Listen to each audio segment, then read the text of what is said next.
Hello. ठीक है। हम्म। जहीन बेटा, थोड़ा सा मौसम खराब होने की वजह से क्लास में थोड़ा सा डिले हो गया, लेकिन ठीक है, अब हम we are ready to go. ठीक है, नमस्कार। तो अभी कुछ लोग ज्वाइन कर लिए हैं। ठीक है बेटा, जय हिंद जय हिंद।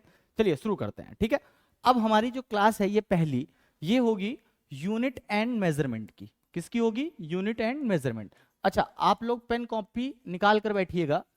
हम लोग कुछ चीजें आपको नोट भी करते हुए चलनी है। ठीक है, चलिए। गुड इवनिंग बेटा, गुड इवनिंग। जय हिंद जय हिंद। ठीक है, चलिए सब लोग ज्वाइन करते रहिए फटाफट। ठीक है, चलिए अब हम लोग शुरू करते हैं। सबसे पहला चीज, अब डेफिनेशन, पेन और कॉपी निकाल लीजिएगा, नोट्स लेते रहिएगा। सबसे पहले फिजिक्स। तो फिजिक्स क्या है? It is a science, it is a science of measurement. मतलब हम क्या करेंगे पूरे फिजिक्स में बेटा? हम चीजों का मेजर करेंगे। ठीक है, और मेजर करने के लिए पहली बात हम किसका मेजर करेंगे? तो हम मेजर करेंगे फिजिकल क्वांटिटी का। तो पहली चीज निकल के आ रही है क्या हमारे सामने? Physical quantity. क्या निकल कर आ रही है? Physical quantity. तो फिजिकल क्वांटिटी क्या है? Anything which can be measured by direct और non direct methods. Anything which can be measured by direct and non direct methods. ठीक है। अच्छा, अब कितने टाइप के फिजिकल क्वांटिटीज होती हैं बेटा? सब नोट भी करते रहेंगे साथ साथ। तो देर आर टू टाइप्स। कौन कौन सी? एक है फंडामेंटल यूनिट्स और दूसरी है डिराइव्ड यूनिट्स। ठीक, जैसा कि नाम से क्लियर है, फंडामेंटल यूनिट्स क्या होंगी बेटा? वो यूनिट्स जो हमने पहले से ही डिसाइड कर ली। टोटल कितनी डिसाइड करी है? 7। कितनी डिसाइड करी है? 7। कौन कौन सी? Mass, length, time, current, temperature, luminous intensity and amount of substance. तो ये हो गई हमारी कौन सी? Fundamental quantities. अब इनके रिलेटेड हैं डायमेंशंस या यूनिट्स। तो आप लोग पहली क्लास को ये यहां से देख लेंगे, और यहां तक जहां तक आपको मुझे आइडिया है, आपने हाई स्कूल में इन सबके बारे में पढ़ा भी है। ठीक है, इसके अलावा एक है प्लेन एंगल, डिराइव इसमें फंडामेंटल में आएगा, और दूसरा है सॉलिड एंगल। ठीक है, एक है प्लेन एंगल, दूसरा है सॉलिड एंगल। ठीक है, एक बार आप लोग बोर्ड से हर चीज का नोट्स ले लेंगे, राइट डाउन करते रहेंगे। ठीक है बेटा, मेजरमेंट ऑफ साइंस नहीं, मेजरमेंट ऑफ एवरीथिंग बेटा। ठीक है, चलिए अब हम बात करेंगे इन सब चीजों में जो निकल कर आ रही दूसरी चीज, वो है यूनिट। क्या निकल कर आ रही बेटा? यूनिट। तो यूनिट क्या है आपका? तो ध्यान रखिएगा, a fixed measurement, a fixed measurement chooses chosen as standard, a fixed measurement chooses as standard to measure। क्या है unit? A fix measurement chosen as standard major. ठीक है, अब ध्यान रखिएगा, जो की पॉइंट्स होते हैं किसी भी यूनिट के, सबसे पहली बात, ये ग्लोबल होना चाहिए। क्या होना चाहिए बेटा? ग्लोबल होना चाहिए, एक्यूरेट होना चाहिए। क्या होना चाहिए? Global, accurate. तीसरा, कन्वीनियंस होना चाहिए, मतलब हर जगह कन्वीनियंटली अवेलेबल हो। इक्वल जस्टिस, ये इंपॉर्टेंट है, मतलब हर जगह पार्ट्स इसके क्या हो? बराबर हो, इक्वल जस्टिस। ठीक है, उसके अलावा कंसिस्टेंसी, अवेबिलिटी। क्या आना चाहिए भैया? कंसिस्टेंसी होनी चाहिए और अवेबिलिटी होनी चाहिए। ठीक है बेटा, सब क्लियर हो रहा है, सब चीज समझ पा रहा है? जय हिंद बेटा सबको, और ध्यान से रखेंगे, सुनते जाएंगे, ठीक है? बाकी और लोग भी जो है ज्वाइन कर लें जल्दी जल्दी, ठीक है? चलिए, उसके अलावा जो फिजिकल क्वांटिटी की वैल्यू है वो कैसे दी जाती है? फॉर्मूला ध्यान रखिएगा, पहला formula x equals to N U आ रहा है। क्या आ रहा है? x equals to N U, मतलब n जो है वो नंबर है जो कि क्या डिफाइन करेगा? मैग्नीट्यूड। क्या डिफाइन करेगा बेटा? मैग्नीट्यूड। तो जैसे मैंने बोला ये स्केल 1 मीटर की है। कितने की है? 1 मीटर। तो 1 क्या है? मैग्नीट्यूड। 1 क्या है आपका? मैग्नीट्यूड। और m क्या है उसकी? यूनिट। ठीक है? अच्छा, इसके अलावा हम ध्यान रखेंगे, हम लोग कुछ स्टैंडर्ड, अब हम लोग क्या करेंगे बेटा? कुछ स्टैंडर्ड यूनिट को देखेंगे, कुछ स्टैंडर्ड यूनिट्स को देखेंगे। जैसे कि कौन कौन सी? सबसे पहले लेंथ को ही पकड़ते हैं, और लेंथ में पहली यूनिट क्या है? 1 मीटर। तो 1 मीटर क्या होगा? 100 सेंटीमीटर। ठीक है? उसके अलावा क्या है? 1 मीटर 1000 mm। उसके अलावा देखो कौन कौन सी यूनिट्स हैं, आप लोग ध्यान सुनना। एक है फर्मी, एक है माइक्रोन, एंगस्ट्रॉन, नैनोमीटर।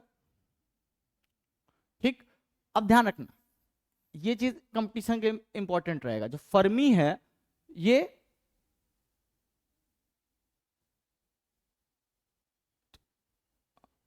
ठीक है बेटा, ये जो फर्मी है ये क्या है? स्मॉलेस्ट एसआई यूनिट है। क्या है बेटा? ये स्मॉलेस्ट एसआई यूनिट। ठीक है?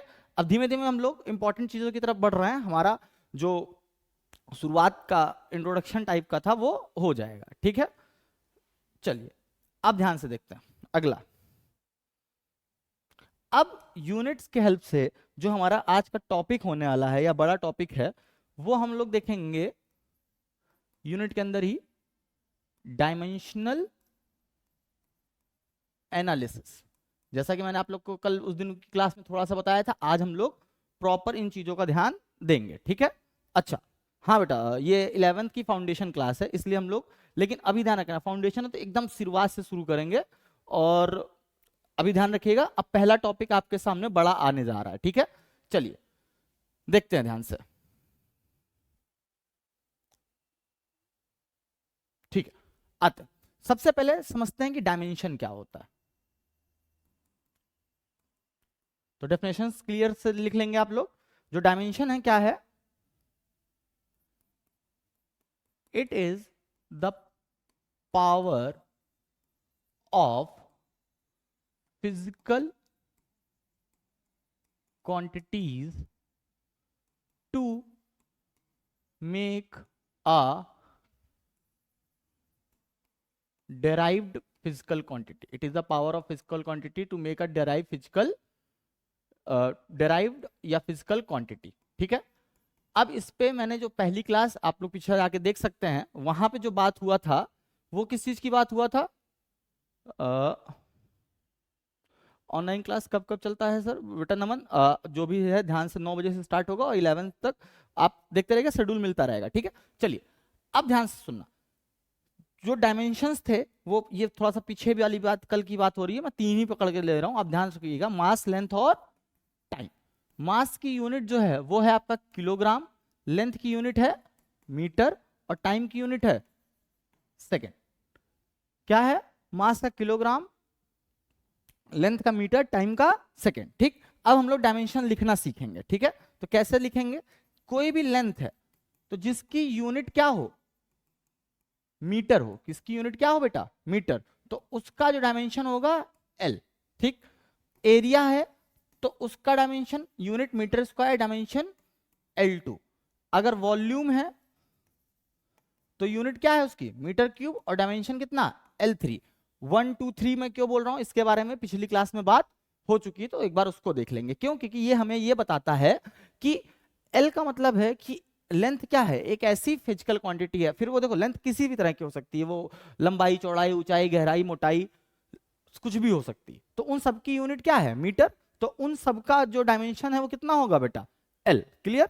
अच्छा, एरिया कैसा भी हो उसमें क्या है, दो तरह की लेंथ इन्वॉल्व है, इसलिए मैं एल स्क्वायर ना बोलकर क्या बोल रहा हूं बेटा, L2 बोल रहा हूं। क्या बोल रहा हूं, L2। जैसे रेक्टेंगल है तो उसमें क्या होता है, लेंथ इंटू ब्रेथ, और स्क्वायर है तो उसमें L इंटू एल। तो इसका मतलब क्या है, रेक्टेंगल का एरिया एक ऐसा एरिया है जिसमें दो तरह की लेंथ क्या है आपकी, इन्वॉल्व है, तो उसको ध्यान में रखते हुए इसको हम L2 बोलेंगे, ठीक है।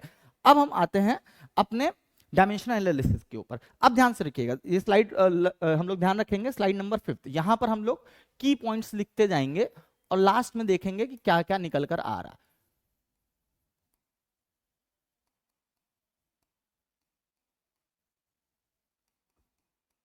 तो पहला बात जो डायमेंशनलिज्म को पढ़ते हैं, ये क्या है, पहली जो बात बताऊंगा उसको ध्यान सुनना।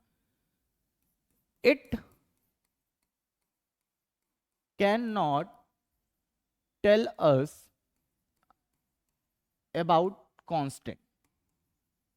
पहला पॉइंट क्या है, ये कांस्टेंट के बारे में बात नहीं कर सकता। अब इस चीज को समझते हैं तो ये चीज इस तरह समझ में आएगा। जैसे हम लोग बात करते हैं, हम निकालने चल रहे हैं किसका, कोई एरिया पकड़ लेते हैं, सर्कल का एरिया। क्या है फॉर्मूला, पाई आर स्क्वायर।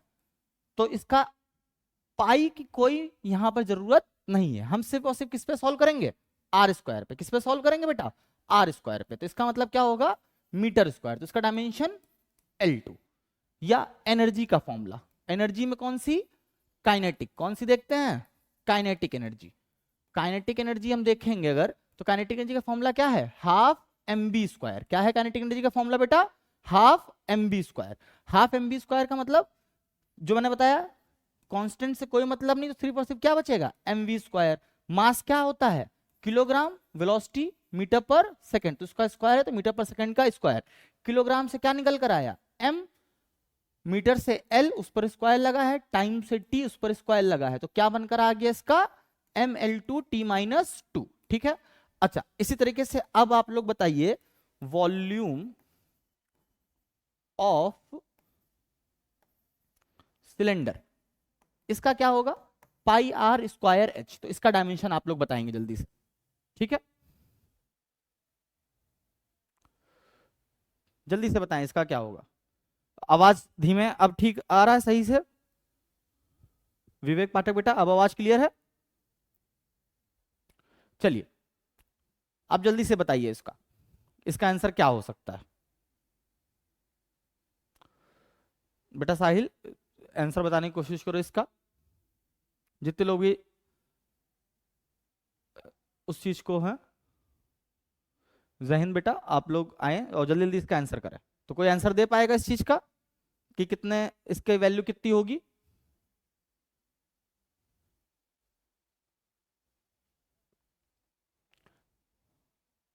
हाँ बिल्कुल ठीक बेटा, अंकुश घोष आपका आंसर एकदम सही है। तो ध्यान रखना क्या, सबसे पहले पाई को कैंसिल कर देना है, क्योंकि पाई क्या है, कांस्टेंट। आर स्क्वायर की यूनिट मीटर स्क्वायर, एच की यूनिट मीटर, तो कितना हो गया, मीटर क्यूब।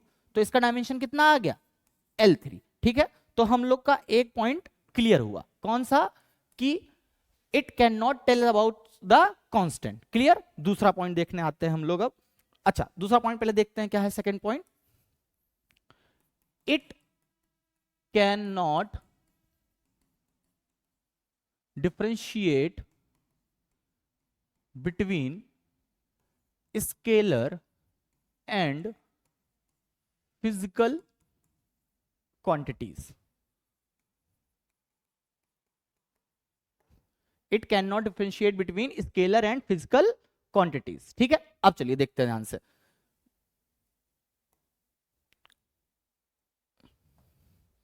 क्या हुआ, जैसे देखते हैं स्पीड,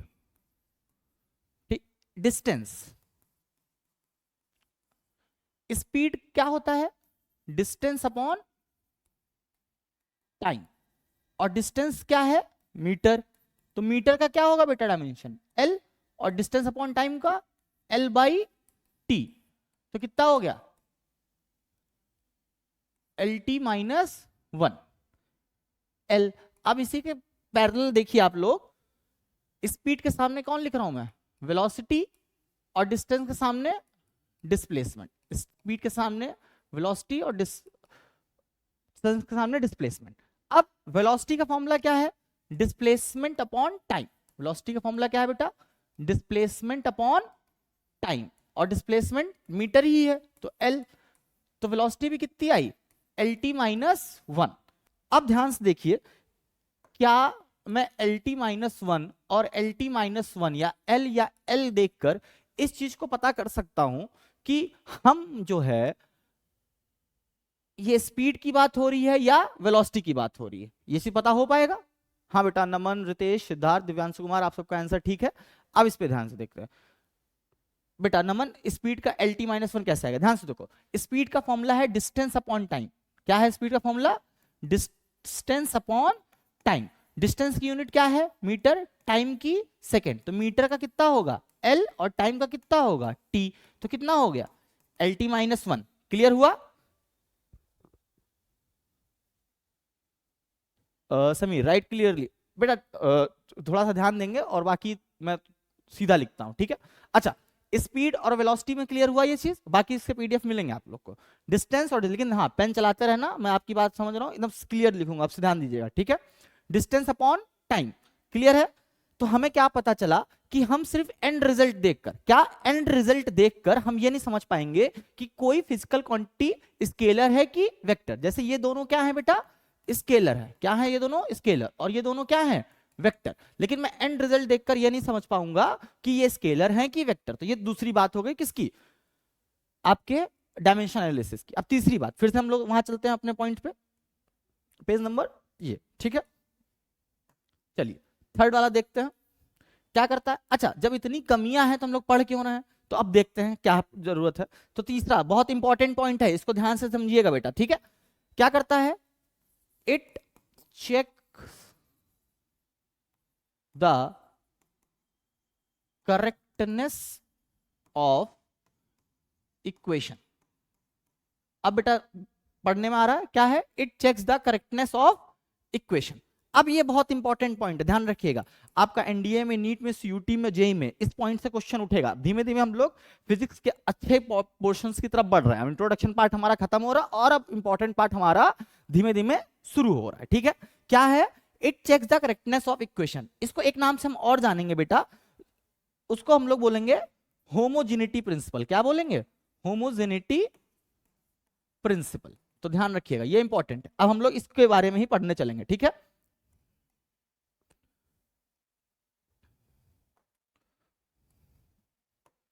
हमारा आ रहा है अब होमोजेनिटी प्रिंसिपल। सबसे पहले ये चीज ध्यान सुन लो, होमोजेनिटी वर्ड, होमोजीनियस वर्ड का मतलब क्या होता है? एक समान, एक जैसा, यही वर्ड तो है ना होमोजीनियस का सिंपल मतलब। तो ये क्या बताता है कि कोई फिजिक्स की कोई भी इक्वेशन सिर्फ और सिर्फ तभी सही होगी जब क्या होगा? लेफ्ट हैंड साइड के डायमेंशंस क्या होंगे? राइट हैंड साइड के डायमेंशंस के इक्वल होंगे। क्लियर है बात? फिर से मैं अपने आप को क्लियर करना चाहता हूं, कोई भी इक्वेशन सिर्फ और सिर्फ तभी सही होगी जब लेफ्ट हैंड साइड के डायमेंशंस राइट हैंड साइड के डायमेंशंस के क्या होंगे बेटा? इक्वल होंगे, ठीक है? अब इस चीज को समझते हैं। तो सबसे पहले आप लोगों ने पढ़ा होगा इक्वेशन ऑफ मोशन, तो उसको पकड़ते हैं। तो पहला v equals to u plus a t, दूसरा s equals to u t plus half a t square, तीसरा v square minus u square equals to 2as। जय हिंद बेटा, ठीक है? अब और ध्यान से देखते हैं। नमन, आपका वो स्पीड का एल टी माइनस वन वाला क्लियर हो गया, ठीक है? चलो अब देखते हैं आरएचएस कितना है? v वेलोसिटी का अभी थोड़ी देर पहले बात हुई, कितना? L T minus one. LHS पकड़ते हैं, वो कितना है? u plus eighty. अब ध्यान सुनना, u जो है बेटा वो क्या है? इनिशियल वेलोसिटी, a आपका एक्सेलरेशन और t आपका टाइम, ठीक है? तो u अगर वेलोसिटी है तो इसका dimension L T minus one, acceleration का dimension L T minus two और टाइम का t। अब जिनको एक्सेलरेशन का डायमेंशन पता करना हो यहां देखें, एक्सेलरेशन क्या है? वेलोसिटी अपॉन टाइम, तो वो कितना होगा? L T minus one by two, L T minus one by T, तो कितना हो गया? L T minus to. अब यहां पे देखो कितना आ रहा? L T minus one plus L T minus one. L T minus one plus L T minus one कितना हो जाएगा बेटा, 2LT-1 होगा।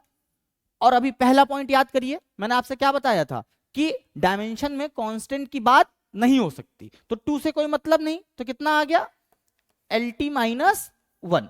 तो इसका मतलब क्या हुआ, LHS इक्वल टू RHS। इसका मतलब ये इक्वेशन क्या है, सही है। ये इक्वेशन क्या है बेटा, सही है, ठीक है।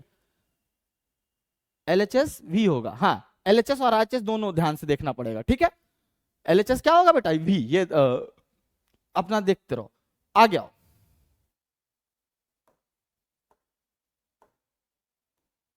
अब आते हैं LHS हमारा क्या है, S, और S यहां पर क्या है, डिस्प्लेसमेंट। S क्या है हमारा, डिस्प्लेसमेंट, ठीक है। तो डिस्प्लेसमेंट की यूनिट क्या होती है, L। और RHS हमारा क्या है बेटा, यहां पर UT plus half AT square. अब हाफ का तो कोई मतलब ही नहीं है हमारे पास, हाफ को क्या कर देना है, कैंसिल। तो इक्वेशन कितनी बची, UT plus AT square. Equation कितनी बची बेटा, UT plus R AT square. तो U कितना है, LT-1, और T का T, एक्सेलेरेशन का LT-2 और T का T2। हाँ हाँ बेटा अंकुश, वो इस इधर को इस तरफ सही हो गया, LHS RHS अपनी सही पोजीशन पर आ गए, ठीक है। चलो अब LT-1 और T कितना होगा, T-1 प्लस 1। देखो जब पावर इक्वल हो, मतलब बेस सेम हो, तो पावर क्या हो जाएंगी, ऐड हो जाएंगी, ठीक है। और इधर देखो यहां भी वही चीज, LT-2 प्लस 2। देखो ध्यान से, -1 प्लस 1, -2 प्लस 2। कोई प्रॉब्लम यहां तक, ठीक है बेटा ध्यान से देखो, LT की पावर 0, और यहां पर भी क्या हुआ, LT की पावर 0। कोई प्रॉब्लम यहां तक। फिर कितना हो रहा, LT की पावर 0, LT की पावर 0, तो जिसकी पावर 0 उसकी वैल्यू खत्म, L और L कितना बचा, 2L। तो क्या बच गया लास्ट में, L। फिर से देखो LHS किसके इक्वल आ गया, RHS के। इसका मतलब ये इक्वेशन भी क्या है हमारी, राइट है। ये इक्वेशन भी क्या है बेटा, हाँ LHS इक्वल टू RHS, ठीक है। अच्छा तीसरा देखते हैं, v square minus u square equal to कितना दे रखा है, 2as। क्या दे रखा है, v square minus u square equal to 2as। अब v क्या है, final velocity, u initial velocity, a acceleration, s क्या है, डिस्प्लेसमेंट। अच्छा ठीक है बेटा सिद्धार्थ, यहां ध्यान से देखो, हमारा जो देखिएगा ध्यान से, पहला वाला है point, it can not tell us about the constant. ये कांस्टेंट की बात नहीं कर सकता, मतलब इस जितने भी कांस्टेंट नंबर हैं, हाफ, 1 2 3 4 5 6 पाई, इनकी बात नहीं करेगा।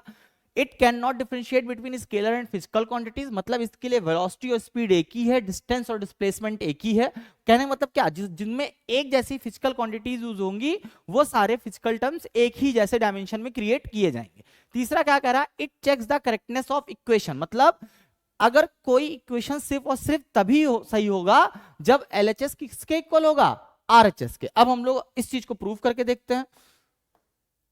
ये वेलोसिटी, इनिशियल वेलोसिटी और 2, अब हम देखते हैं, पहले LHS लिखते हैं। LHS क्या होगा हमारा, v square minus u square. LHS क्या होगा हमारा, v square minus u square. LHS हमारा क्या होगा बेटा, v square minus u square, ठीक है। तो v स्क्वायर क्या होगा, LT-1 का होल स्क्वायर, यू स्क्वायर क्या होगा, LT-1 का होल स्क्वायर। तो कितना हो जाएगा ये, L2T-2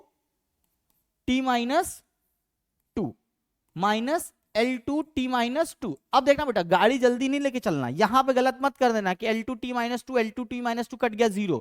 तो ध्यान से देखो, 0 भी तो एक कांस्टेंट है ना, L2T-2, और कांस्टेंट की कोई बात नहीं होती। तो कितना आया हमारा LHS, L2T-2। RHS देखते हैं, 2as। तो पहला 2 से कोई मतलब नहीं, एक्सेलरेशन का LT-2, डिस्प्लेसमेंट का L, तो कितना हो गया, L2T-2। कहने मतलब क्या हुआ, LHS इक्वल्स टू RHS। जब LHS इक्वल्स टू RHS होगा, तभी, सिर्फ और सिर्फ तभी क्या होगा बेटा, आपका होमोजेनिटी प्रिंसिपल प्रूफ होगा। और होमोजेनिटी प्रिंसिपल प्रूफ होने के बाद ही कोई भी इक्वेशन क्या हो सकती है, सही हो सकती है। क्लियर। अब अगला आप लोग खुद से करें, देखिए चेक करिए यह सही है कि गलत। E equals to 3/5 mgh plus 4/6 md/t into s/t। जहां पर m का मीनिंग है मास, g का मतलब है ग्रेविटी, h का मतलब है height, d distance, s displacement, t time. Clear? चलिए 1 मिनट है आप लोगों के पास, आप इसको चेक करिए और देखिए क्या जो क्वेश्चन मैंने लिखी है ये डायमेंशनली क्रिएट करेक्ट है कि नहीं। L2 M3 समझ नहीं आ रहा है बेटा, कौन सा? 1 मिनट देखना जरा, प्रीवियस वाले पे बताना कौन से वाले पे, जरा टाइप करना v equal to u plus a t, s equal to u t plus half a t square, या v square minus u square equal to 2as। बेटा मैथ्स क्लासेस जो है वो कल होंगी, मतलब एक दिन फिजिक्स एक दिन मैथ्स, ऐसा चलेगा, ठीक है? आगे आओ। तो अगर रजत बेटा ये बताना जिस वाले में भी आपको प्रॉब्लम है, देखो अगर L2 और M3 कहीं लिखा होगा तो इसका मतलब होगा वहां पर दो लेंथ आया होगा ML2 T-2, ठीक है अंकुश घोष, एनर्जी का, हाँ ठीक है। बाकी चेक करो कि सही है कि नहीं दोनों साइड का, S इक्वल टू UT वाला, ठीक है। देखो बेटा S इक्वल टू, S क्या है? डिस्प्लेसमेंट, तो इसकी डायरेक्ट मीटर, तो मीटर का length, UT plus half a t square, half constant था कैंसिल आउट हो गया, UT plus eighty square, U का LT-1, T का T, एक्सलेशन का LT-2 और T का T, लेकिन ऊपर क्या लगा है? स्क्वायर, तो यहां पे स्क्वायर आ गया, T-1 T+1, ध्यान से देखो बेस सेम है तो पावर्स ऐड हो जाएंगी, तो यहां -1 यहां +1, -2 +2, तो कितना हो गया? 0 0, L प्लस L कितना हो गया? 2L, तो कितना मिला? सिर्फ और सिर्फ L मिला। क्लियर? तो LHS इक्वल टू L और RHS इक्वल टू भी L, तो LHS और RHS जब इक्वल हो जाएंगे तो प्रिंसिपल हमारा सही हो जाएगा, ठीक है? अगला इसको चेक करिए, फटाक से बताइए किसका आया आंसर? अंकुश घोष का आया, और ठीक है चलिए चेक करते हैं। सबसे पहले LHS क्या है? एनर्जी है, तो एनर्जी क्या होगा बेटा? ML2 T-2, एनर्जी क्या होगा? ML2 T-2। क्लियर है? अब दूसरा देखिए क्या है? RHS क्या है? 3/5 mgh plus 4/3 md/t into s/t। Clear हो रहा? ठीक। सबसे पहला काम क्या बताया था मैंने कि कांस्टेंट की बात नहीं करनी है। किसकी बात नहीं करनी है? कांस्टेंट की बात नहीं करनी है। क्लियर? अच्छा, तो 3/5 4/5 3 कैंसिल हो गया। मास का डायमेंशन m, ग्रेविटी एक तरह का एक्सेलरेशन होता है तो डायमेंशन LT-2, और हाइट का डायमेंशन L, प्लस मास का डायमेंशन m, डिस्टेंस का L, डिस्प्लेसमेंट का L, टाइम का T, टाइम का T। तो ध्यान से देखो इधर कितना आया? ML2 T-2, ML2 T-2 plus ML2 T-2। ध्यान से देखो 1 + 1 2, और ऊपर आएगा तो कैसा हो जाएगा? माइनस का 2। एनर्जी का कैसे आया? ठीक है बेटा नमन, ध्यान सुनना। एनर्जी के लिए एक मिनट, नेक्स्ट स्लाइड में बताता हूं इसी को, तो ध्यान सुनना। ML2 T-2, ML2 T-2 कितना हो गया?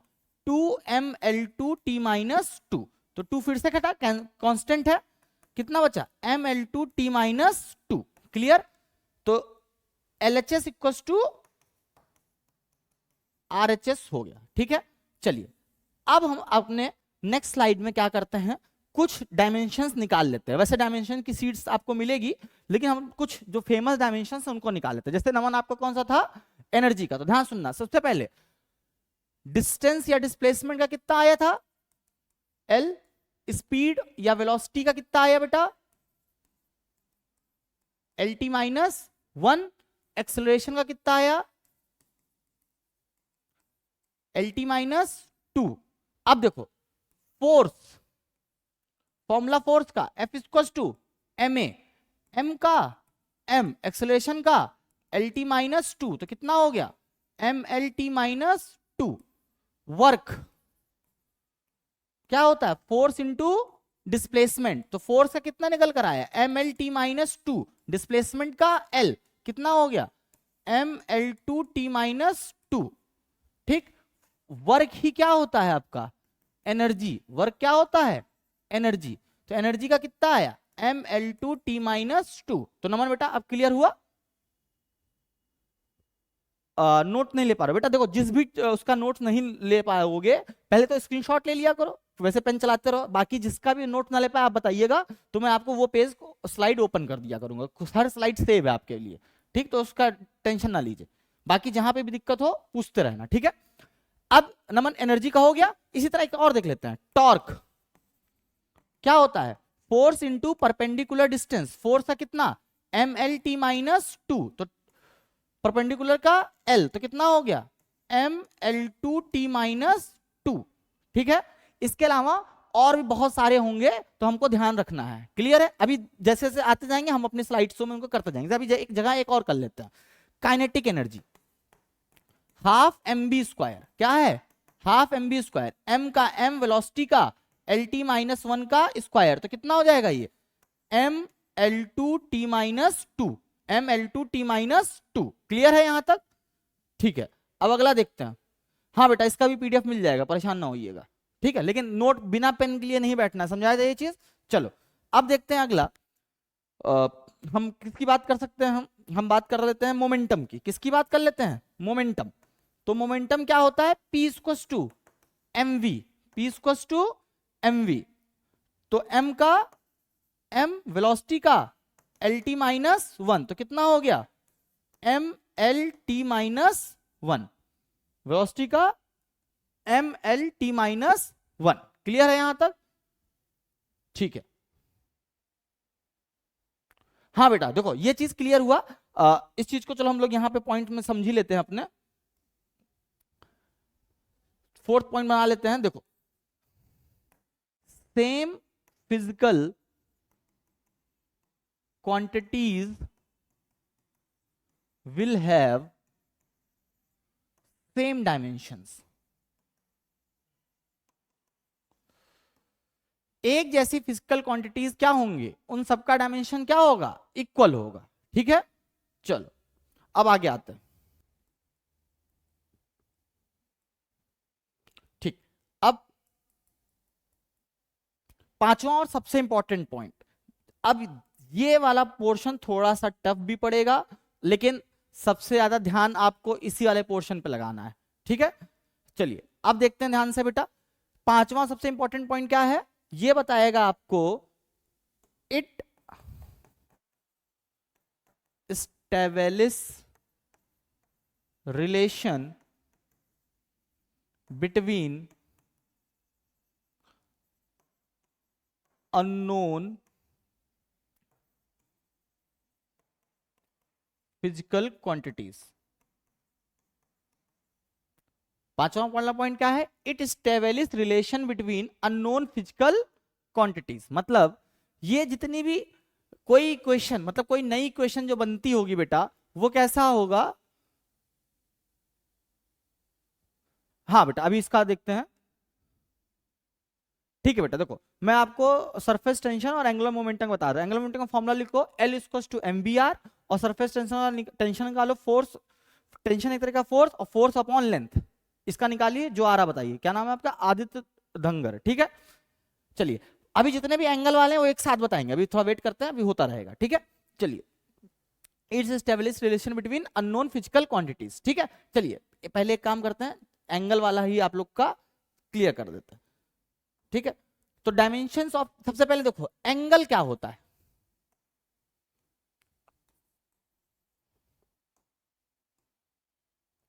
एंगल क्या होता है बेटा? Arc upon radius. एंगल क्या होता है? Arc upon radius.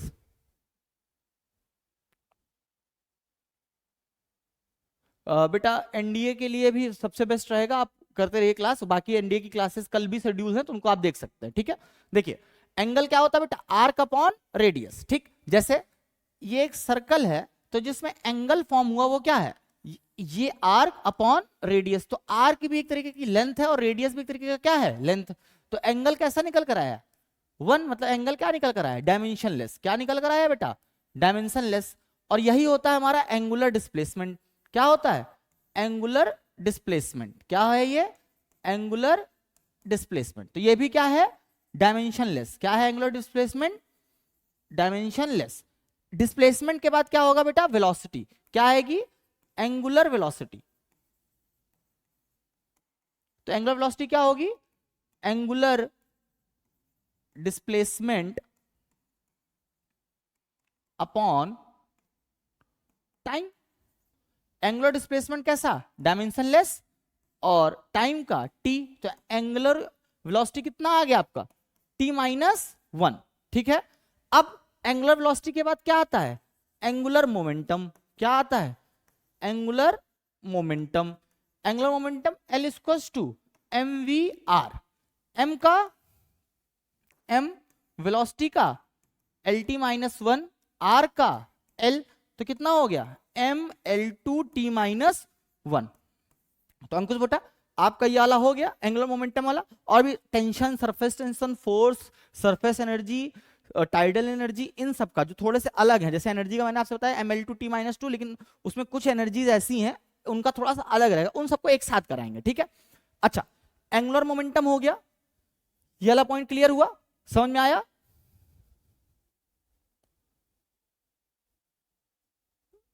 MT-2 लिखा है तो सही है, देखते हैं अभी।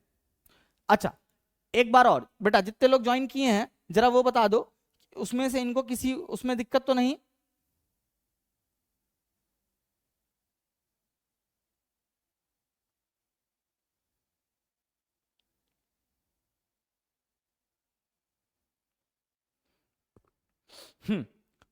अंकुश बेटा अगर आपने MT-2 लिखा है बेटा, सनी जो है एंगुलर डिस्प्लेसमेंट, एंगुलर डिस्प्लेसमेंट भी एक्चुअल में एंगल ही होता है। देखो ध्यान से, आप यहां से खिसक कर यहां चले गए, आप इस तरह इमेजिन करो, आप एक सर्कल पर बैठे हो और आप ए पॉइंट से उठकर बी पॉइंट, तो सर्कल पूरे ज्योमेट्री में एकमात्र ऐसी ज्योमेट्री है जो जिसका सेंटर उसके एजेस से इक्वल डिस्टेंस पे होता है।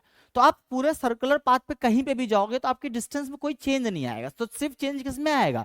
एंगल में। तो इसका मतलब जो आपका एंगुलर डिस्प्लेसमेंट है वो एक तरीके का एंगल है, इसीलिए एंगल और एंगुलर डिस्प्लेसमेंट दोनों ही कैसे हैं बेटा? डायमेंशनलेस। और यहीं पर आप लोग के लिए एक टास्क है, कल नेक्स्ट क्लास जब होगी तो आप लोग मुझे 10 डायमेंशनलेस क्वांटिटी बताएंगे कौन कौन सी होती है। ठीक है, इसके लिए आप एनसीईआरटी के सबसे लास्ट में रेफर कर सकते हैं। ठीक है। आयुष क्या हो गया बेटा?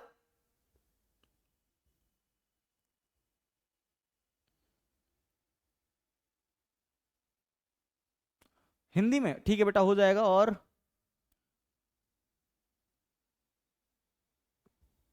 ठीक है बेटा।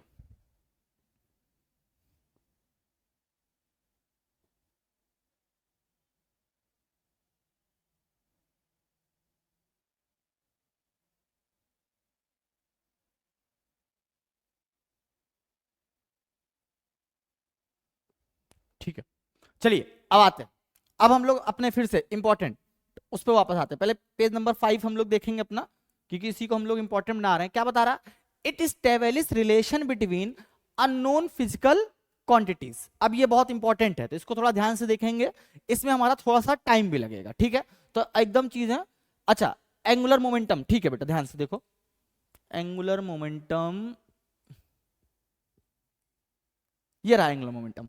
क्या है एंगुलर मोमेंटम बेटा? mvr। और एक चीज और मत ध्यान रखना, एंगुलर मोमेंटम से हम लोग प्लैंक कांस्टेंट का भी निकालेंगे। ठीक है, एंगुलर मोमेंटम से किसका निकालेंगे? प्लैंक कांस्टेंट का। तो मास का m, वेलोसिटी का LT-1, और r क्या है? डिस्टेंस, तो l, तो mL2T-1। ठीक, अब यहीं पर बात हो गई है, तो mvr एटम वाले NH/2π। ठीक है, ध्यान रखना, एंगुलर मोमेंटम क्या है? NH/2π। यहीं से हमको प्लैंक कांस्टेंट का भी मिलेगा। ठीक है, अभी देखते हैं, चलिए अब आते हैं आगे, लेते हैं। अब इस क्वेश्चन को बहुत ध्यान से करना है। ठीक है बेटा, चलिए कह रहे हैं a simple pendulum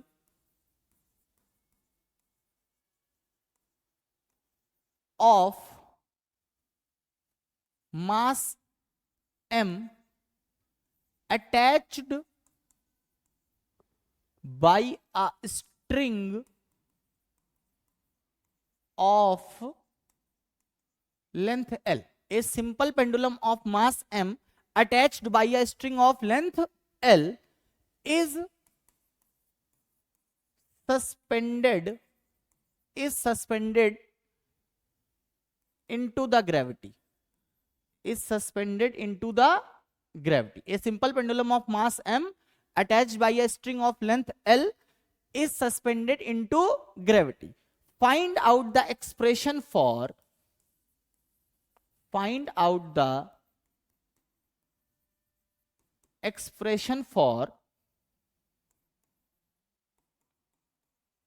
time period. Find out the expression for time period. ठीक है बेटा,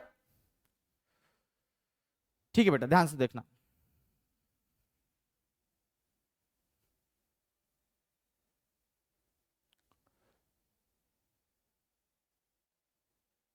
चलिए सबसे पहले देखिए क्या है क्वेश्चन. एक सिंपल पेंडुलम है जिसका एक बॉब है. बॉब का मास दे रखा है कितना, m. एक स्ट्रिंग से अटैच्ड है और अंडर ग्रेविटी लटक रहा है. आपको बताना है कि इसका टाइम पीरियड कितना होगा, मतलब ये अपनी एक स्विंग कितने टाइम पीरियड में कंप्लीट करता है, ये क्वेश्चन है. ठीक है, ध्यान से सुनिएगा. क्या बोला जा रहा है, एक सिंपल पेंडुलम है जिसका मास m है, एक स्ट्रिंग L द्वारा अटैच्ड है और जिसका लेंथ L है. आपको क्या निकालना है बेटा, उसका टाइम पीरियड निकालना है. उसका क्या निकालना है, टाइम पीरियड निकालना है.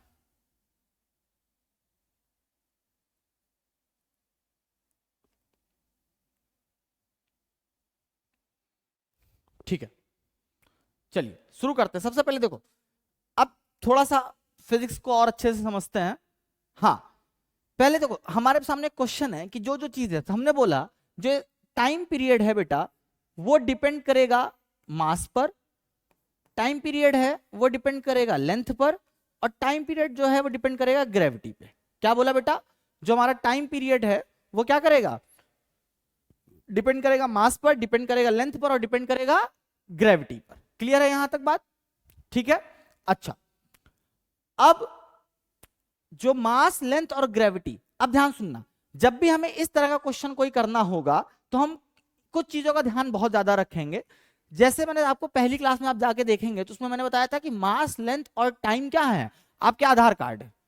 क्लियर, मतलब आपकी पहचान, आधार कार्ड और वोटर आईडी कार्ड है, आपके हाई स्कूल की मार्कशीट है, मतलब आपकी पहचान किससे होगी, इस मास, लेंथ और टाइम से होगी. तो हम जब भी इस तरह का क्वेश्चन हमारे सामने आएगा तो हमको क्या करना होगा, हमें चेक करना होगा कि हमने जो डायमेंशन सेलेक्ट किए हैं या जो अननोन फिजिकल क्वांटिटीज हैं जिनको हमने सेलेक्ट किया है, क्या उनमें कोई मास की क्वांटिटी है, क्या उनमें कोई लेंथ की क्वांटिटी है और क्या उनमें कोई ग्रेविटी की क्वांटिटी है कि नहीं.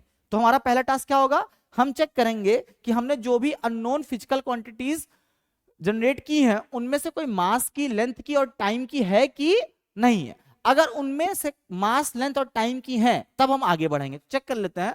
मास का जो डायमेंशन है वो है m, लेंथ का जो डायमेंशन है वो है l और ग्रेविटी का जो डायमेंशन है बेटा वो है LT -2. तो हमारी जो डिमांड थी, एक मास हो, एक लेंथ हो और एक टाइम का हो, चाहे मल्टीप्लाई में हो चाहे डिवाइड में, उससे मतलब नहीं. तो हमारी डिमांड पूरी है, एक मास है, एक लेंथ है और एक टाइम. ठीक, अब यहीं पर एक क्वेश्चन आ रहा है कि जब हमने कुछ सॉल्व ही नहीं किया तो हमें कैसे पता कि मास डायरेक्टली प्रोपोर्शनल होगा कि इनवर्सली प्रोपोर्शनल होगा, लीनियर होगा, क्वाड्रेटिक होगा, क्यूबिक होगा. मतलब ये बात बच्चे के दिमाग में या किसी के भी दिमाग में आ सकती है ना, जो इस तरह की चीजें करेगा. उसको कैसे पता कि मास जो होगा वो लीनियर होगा या क्यूबिक होगा, मतलब m की पावर 1 होगा, m की पावर 2 होगा, m की पावर 3 होगा. इसकी तो कोई जानकारी हमें मिल नहीं पा रही है. तो उस चीज की जानकारी को पता करने के लिए हमें क्या करना होगा बेटा, हम कहते हैं ठीक है भाई आपकी बात एकदम सही है, हमें नहीं पता, जो हमको नहीं पता उसको हम क्या करते हैं, अननोन मान लेते हैं. तो हमने बोला m की पावर x, l की पावर y और g की पावर z. ऐसा क्यों किया, इसका भी रीजन समझ लेते हैं. हमने कहा अगर x की वैल्यू पॉजिटिव आई, x की वैल्यू, y की वैल्यू या z की वैल्यू पॉजिटिव आई तो इसका मतलब वो इसके डायरेक्टली प्रोपोर्शनल होगा. अगर x की वैल्यू निगेटिव आई तो इसका मतलब वो इसके इनवर्सली प्रोपोर्शनल होगा. अगर x की वैल्यू स्क्वायर आई तो क्वाड्रेटिक क्यूब आया तो क्यूबिक, और या फिर उससे भी ज्यादा आ गई तो पॉलिनोमियल, यही तो होगा भाई। ठीक, तो हमने बोला अगर ये इक्वेशन ठीक है तो ये ऐसा हो जाएगा, टी की पावर एम एक्स एल की पावर वाई और जी की पावर जेड, टी की पावर एम की पावर एक्स एल की पावर वाई और जी की पावर जेड, यहां तक बात हो जाएगा। ठीक है,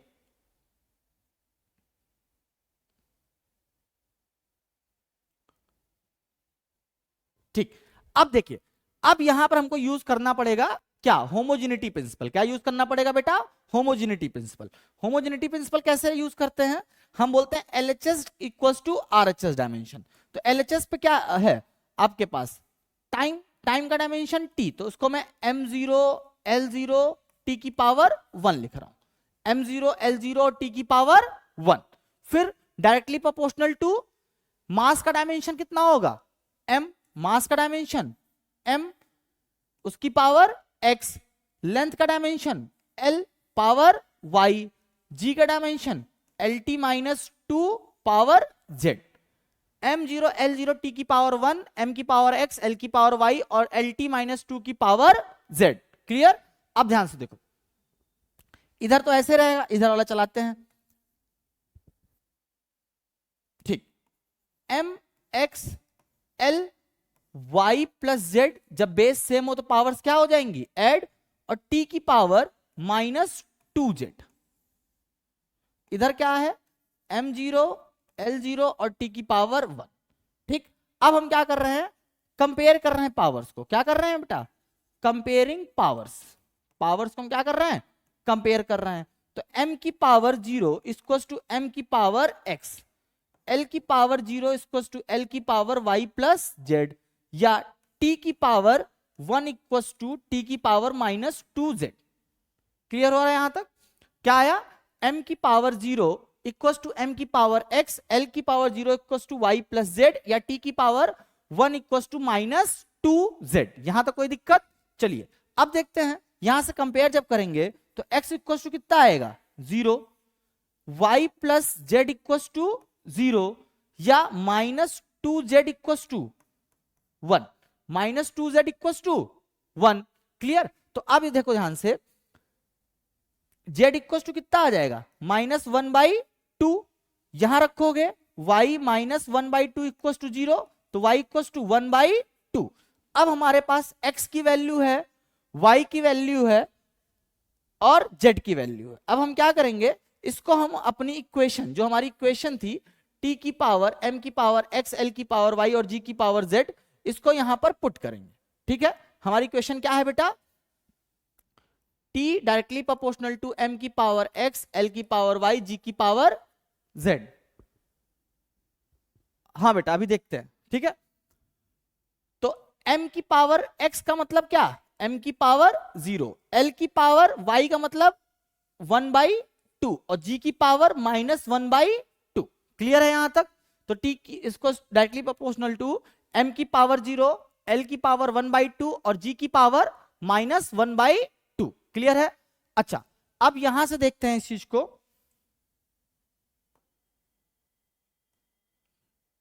जिसकी भी पावर 0 हो जाती है उसकी वैल्यू 1, तो बचा गया l की पावर 1/2, माइनस वाले को नीचे ले लिया तो g की पावर 1/2।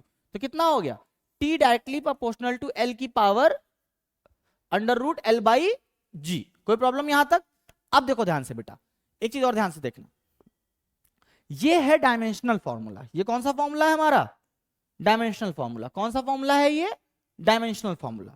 अच्छा, अब डायमेंशनल फॉर्मूला जो होता है वो कांस्टेंट को बात नहीं कर पाता। अब देखो सिंपल पेंडुलम कौन सा पाथ फॉलो कर रहा है बेटा, कौन सा ट्रेजेक्टरी फॉलो कर रहा है, सर्कुलर। तो एक्चुअल में जो लेंथ होना चाहिए तो वो कैसा होना चाहिए, तो t इक्वल्स टू, जब प्रोपोर्शनलिटी का साइन हटता है तभी कांस्टेंट आएगा। ठीक है, t equals to 2 pi under root l by G. ठीक है, अब इसमें जो कॉम्पिटिटिव एग्जाम में क्वेश्चन पूछते हैं वो कैसे पूछेंगे, तो उसमें देखिएगा, उसमें ऐसे पूछेंगे कि टाइम पीरियड जो सिंपल पेंडुलम का होता है वो किस पे डिपेंड करता है। तो टाइम पीरियड हम देखिए ध्यान से, लेंथ के डायरेक्टली प्रोपोर्शनल है, ग्रेविटी के इनवर्सली प्रोपोर्शनल है और मास पर डिपेंड करता ही नहीं। क्या है बेटा टाइम पीरियड, लेंथ के डायरेक्टली प्रोपोर्शनल, ग्रेविटी के इनवर्सली प्रोपोर्शनल, लेकिन मास पर तो डिपेंड ही नहीं करता। क्लियर है बात यहां तक। समझ में आ रहा? ठीक है, चलिए अब इसको 1 मिनट नोट कर लीजिए, फिर तब तक हम लोग अगला क्वेश्चन वो आप लोग करेंगे।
चलिए, हो गया। अंकुश, ये डिपेंड करेगा लेंथ पे, और लेंथ के डायरेक्टली प्रोपोर्शनल और ग्रेविटी के इनवर्सली प्रोपोर्शनल। और हाँ, अब नेक्स्ट क्वेश्चन, ठीक है। अब इस क्वेश्चन को ध्यान से देखिएगा, अगला क्वेश्चन थोड़ा सा इंपॉर्टेंट है ये भी। लिखिए क्वेश्चन, कह रहा है if velocity of light c, if velocity of light c, Planck constant h and gravitational constant g are taken as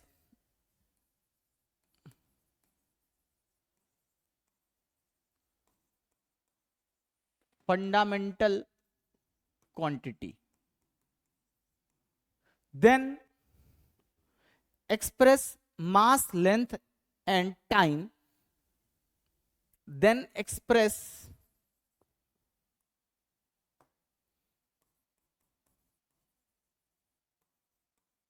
mass, length and time in term of these quantities। बेटा ये वाला क्वेश्चन एक बार मास के लिए, एक बार लेंथ के लिए, एक बार टाइम के लिए मेंस में आ चुका है, तो ध्यान से इंपॉर्टेंट तरीके से करिएगा। मतलब इसका मतलब इंपॉर्टेंट क्वेश्चन होने वाला है, जब ये कई बार पूछा जा चुका है, ठीक है। तो ध्यान से इसको पढ़िए और बताइएगा। Express mass, length and time, किसको किसको? वेलोसिटी ऑफ लाइट c है, प्लैंक कांस्टेंट h है और ग्रेविटेशनल कांस्टेंट g, ठीक है। तो क्वेश्चन शुरू किया जाए। नहीं बेटा, इसमें लाइट होगा या ग्रेविटेशनल कांस्टेंट g होगा या प्लैंक कांस्टेंट h होगा, इस तरह की बात नहीं, ठीक है। इसमें हमको देखना है कि अगर हम मास को इन तीनों के टर्म्स में डिराइव करेंगे तो क्या वैल्यू आएगा, लेंथ को इन तीनों के टर्म्स में डिराइव करेंगे, क्योंकि इस बार हमने जो फंडामेंटल क्वांटिटी है वो चेंज कर ली। अब जो लाइट है, प्लैंक कांस्टेंट और ग्रेविटेशनल कांस्टेंट, ये होंगी हमारी फंडामेंटल क्वांटिटी। तो मतलब इनमें से पिक आउट नहीं करना है आपको उनके फॉर्म के हिसाब से। तो थोड़ा सा इंपॉर्टेंट क्वेश्चन है, तो ध्यान से देखेंगे। देखिए, इस तरह का क्वेश्चन करने के लिए जो हमारा सबसे जरूरी काम है, जो सबसे पहला काम है, वो क्या है? हमें चेक करना पड़ेगा कि हम पहले इन सबका डायमेंशन जानते हैं कि नहीं जानते। क्लियर है बेटा? सबसे पहले हम लोग क्या करने चल रहे हैं? इनका डायमेंशन लिखने चल रहे हैं, ठीक है। तो dimension of light, speed of light, तो स्पीड है तो स्पीड का डायमेंशन कितना होगा? सबको पता चल गया होगा अब तक। कितना होगा बेटा? LT -1। कोई प्रॉब्लम यहां तक? प्लैंक कांस्टेंट, अभी मैंने बताया था प्लैंक कांस्टेंट कहां से मिल सकता है आपको, एंगुलर मोमेंटम से। L equals to mvr equals to nh upon 2 pi. ठीक, तो n कांस्टेंट है, 2 भी कांस्टेंट, पाई भी कांस्टेंट, h इक्वल्स टू क्या बचेगा mvr, तो m का m, v का lt माइनस 1 और r का l, तो कितना आ गया Planck constant m l2 t minus 1, m l2 t minus 1। ठीक है बेटा। अच्छा, v प्रोपोर्शनल c की पावर 5 बाई जी ए, ये हो सकता है सही। ठीक, अब देखते हैं बेटा। ठीक है, इस बहुत तेज चलने की जरूरत नहीं है, सिस्टम के हिसाब से चलते रहेंगे। ठीक है, आइए, speed of light, Planck constant और ग्रेविटेशनल कांस्टेंट। तीसरा कौन सा आ रहा, ग्रेविटेशनल कांस्टेंट। बेटा अब ध्यान से सुनेंगे एक दो जरूरी बात। अगर हम जब जेई की तैयारी करते हैं तो कुछ चीजें हमको 11th या 12th के लेवल से ज्यादा पता होनी चाहिए। जैसे हम लोगों ने शुरुआत में बात करी कि डायमेंशनल एनालिसिस जो होता है वो कांस्टेंट की बात नहीं करता, और मोस्टली जो कांस्टेंट होंगे वो डायमेंशन लेस होंगे। लेकिन ध्यान रखना, कुछ ऐसे कांस्टेंट हैं जिनका डायमेंशन होगा, तो ग्रेविटेशनल कांस्टेंट उनमें से भी एक ही क्लास है। ठीक है, क्या है ग्रेविटेशनल कांस्टेंट? बेटा मैथ्स की क्लास कल होगी, मतलब एक बार शेड्यूल चेक कर लीजिएगा आप लोग।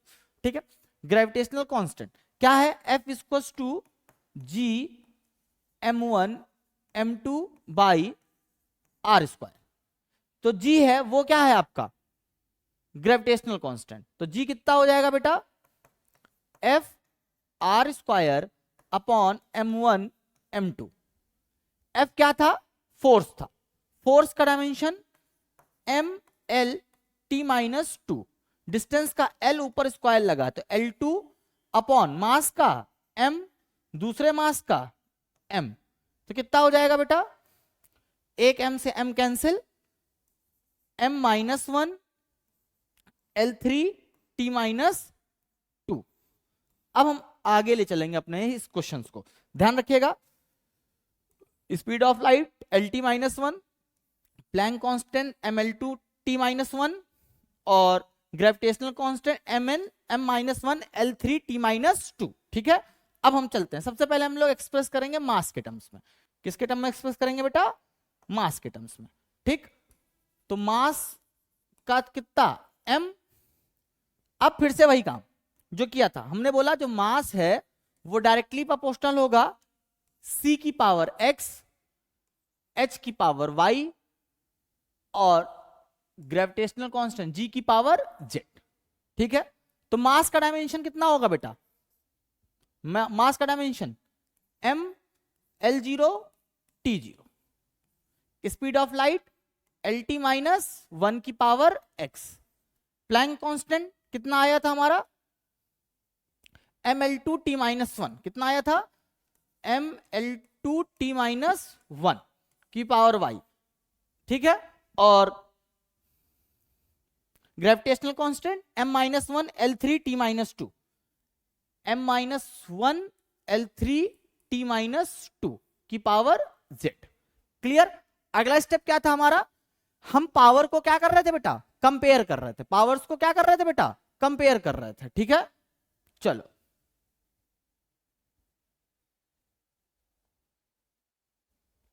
ठीक है, आते। तो पहले जो सेम बेस वाले हैं उनको एक साथ लिखते हैं। कितना हो जाएगा? m1y, तो y हो गया minus 1 z, y minus z।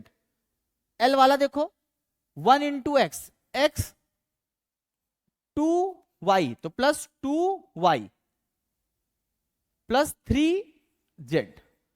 t वाले का देखिए बेटा minus x minus y minus का 2z। ठीक है, इधर कितना? m की पावर 1, l की पावर 0, t की पावर 0। क्लियर? अब क्या करेंगे? कंपेयर करेंगे। क्या करेंगे बेटा? कंपेयर करेंगे। ठीक है, चलो बेटा बोरिंग होगा अगर आपको ध्यान से देखना पड़ेगा। एम्पियर नहीं है बेटा, ये वो वाला क्वेश्चन नहीं जो आप सोच रहे हो, थोड़ा सा अलग है। ठीक है, आओ।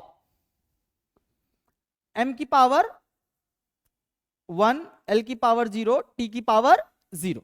ठीक, यहां पर क्या आया, M Y minus Z L X plus 2y plus 3z T की power minus x minus Y minus 2z। Clear है? ठीक है।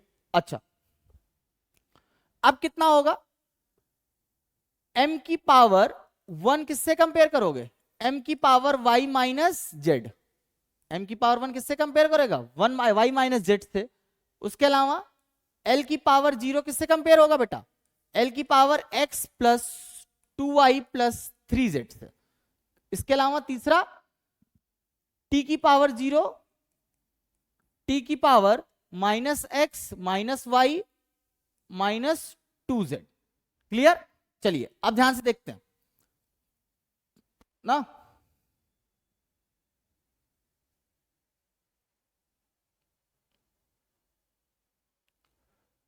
ठीक है बेटा, देखो यहां से क्या आया, y minus z equal to 1, 0 equal to x plus 2y plus 3z।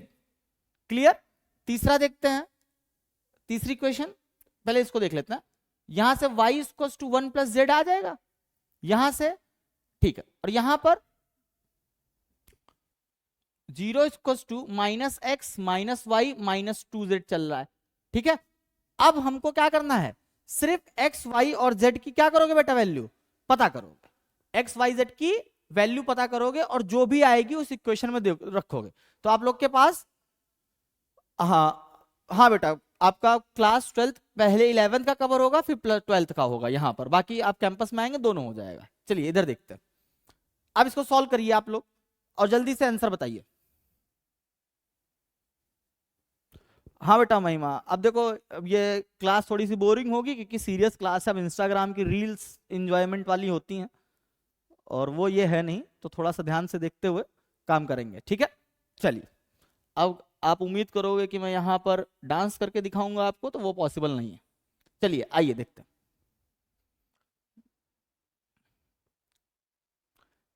अब बताइए आप लोग, इसका एक्स वाई और जेड का आंसर दीजिए फटाफट।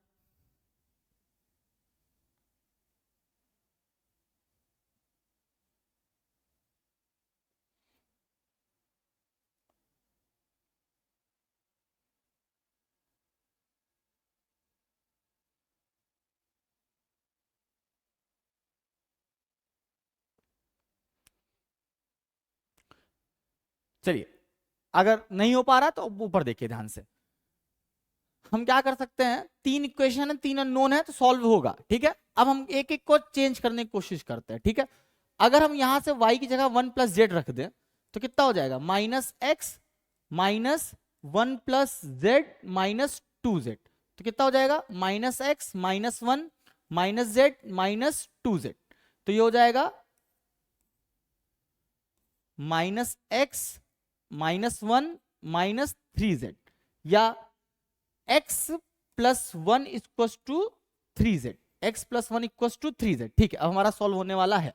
ठीक है, अब इस इक्वेशन में देखो, 0 x 2 y की जगह 1 प्लस जेड, y की जगह 1 प्लस जेड, या x equal to 3z minus 1 लिख सकते थे।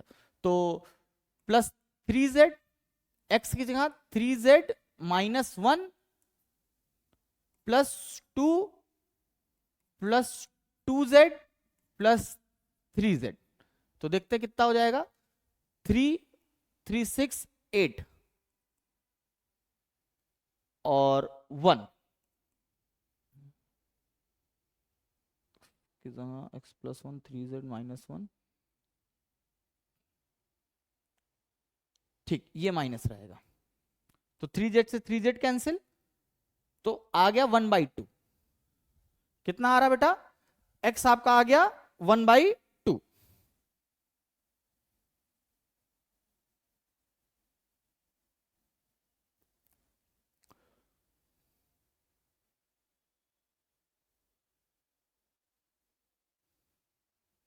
ठीक, बाकी निकालिए।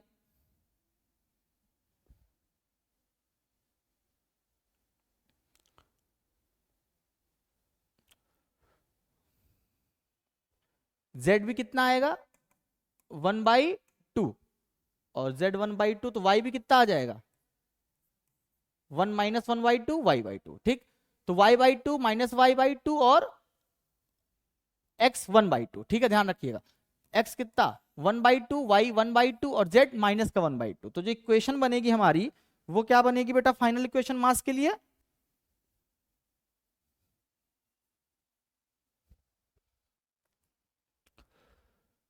m की power m directly proportional to c की पावर x मतलब 1/2, h की पावर 1/2 और g की पावर माइनस 1/2, ठीक है।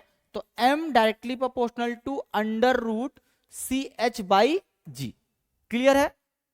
ठीक। अब ध्यान से देखिएगा, अगला जो है आप लोग के लिए, सर ये M1L2 बेटा रजत ये वाला बताना, ये M1L2 कौन से पॉइंट वाला है जो आपको समझ में नहीं आया, इसको एक्सप्लेन करना जरूरी है, ठीक है। चल अच्छा, अब एक चीज ध्यान रखिएगा, ये सिर्फ और सिर्फ किसका था? मास का था। किसका था बेटा? मास का। हमारा क्वेश्चन जो था वो किसके लिए है? लेंथ के लिए और टाइम के लिए। तो इसका आपको खुद से करना है, मैं बता दे रहा हूं कैसे करोगे। टाइम वाले के लिए क्या करोगे बेटा? T directly proportional to c h g x y z, और मास का था, टाइम और लेंथ का था। किसका था? लेंथ के। लेंथ वाले के लिए L directly proportional to C X H की पावर वाई और जी की power Z. C X H की पावर वाई और जी की पावर जेड, इतना करोगे आप लोग, ठीक है। अच्छा अब ध्यान से सुनिएगा, डायमेंशन बस लिख लीजिएगा। डायमेंशन इसका m0 l0 t1, लेंथ का m0 l1 t0, directly proportional directly proportional. Light का स्पीड lt माइनस 1 उसकी पावर x, यहां पर भी लाइट का lt माइनस 1 उसकी पावर x। प्लैंक कांस्टेंट पीछे से देख लेते हैं कितना आया था, ml2 t minus 1, ml2 t minus 1 उसकी power y। Planck constant ml2 t minus 1 उसकी पावर y।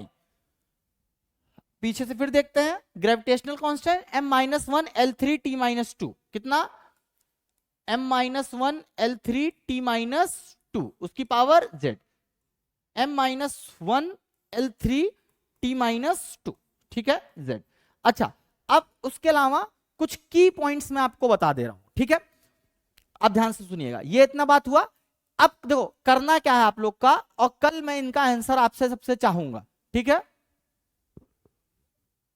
ओके बेटा रितेश देखो ध्यान से, ये पर्सनैलिटी के साइंस हैं तो ये ऐसे रहेंगे। देखो ध्यान से, हमारा जो क्वेश्चन है, पहले पीछे से आ जाओ अगर अभी ज्वाइन किया है, फिर से एक बार देख लेना। कह रखा है अगर वेलोसिटी c है, प्लैंक कांस्टेंट h है और ग्रेविटेशनल कांस्टेंट g है, तो इनको फंडामेंटल क्वांटिटी के तौर पर लिया गया है, तो हमें एक्सप्रेस करना है मास के फॉर्म में, लेंथ के फॉर्म में और टाइम के फॉर्म में, ठीक है।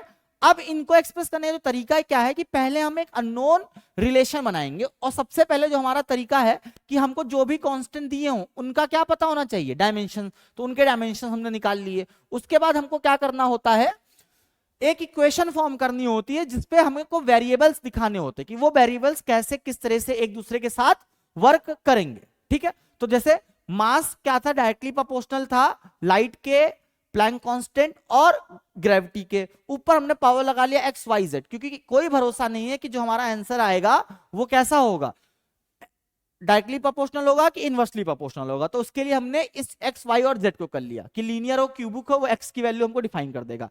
मैंने आपको मास वाला करके दिखाया, आप लोग को टाइम वाला और लेंथ वाला, ये फाइनल इक्वेशन कितनी होगी आप सबको कल बताना है, ठीक है, अगली क्लास में। फिर अगला देखते हैं। अब फिर से एक बार फिर से हम अपने पेज नंबर 5 पे चलते हैं। बेटा इसको ध्यान से देखते रहेंगे, जो हमको की पॉइंट्स निकल कर आ रहे हैं। एक्चुअल में जब हमारा मेन क्वेश्चन आएगा तो उन सब में क्या आएगा, लास्ट वाला, ठीक है बेटा। एक वो भी बता रहा हूं फिर से। पहला ध्यान रखना, ये हमें कांस्टेंट के बारे में कोई चीज नहीं बता सकता, it can not tell us anything about constant. ये हमें स्केलर और फिजिकल क्वांटिटीज का डिफरेंस नहीं समझा सकता। ये इक्वेशन की करेक्टनेस चेक करेगा। Same physical quantities will have same dimensions, it establish relation between unknown physical quantities. इसके अलावा एक पॉइंट और बड़ा थ्योरी वाला पॉइंट है, it is not useful for more than 3 unknown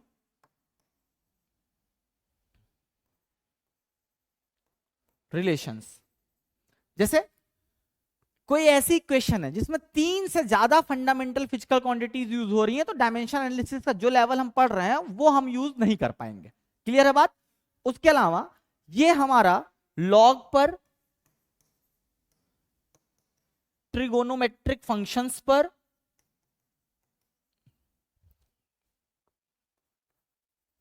log trigonometric functions और e की पावर x एक्सपोनेंशियल फंक्शन, इन पर वर्क नहीं कर पाता है. ठीक है, इनकी वैल्यू हमें सही से नहीं मिल पाती. क्लियर हो रहा बात? ठीक है.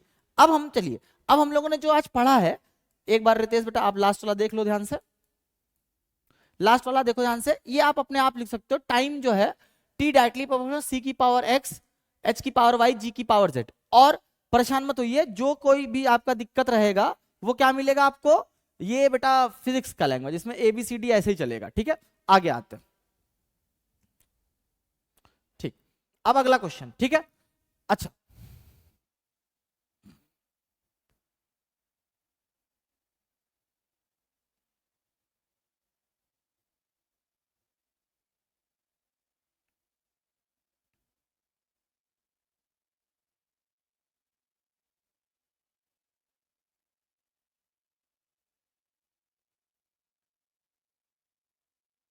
ठीक, अब हम लोग जो कोशिश करेंगे,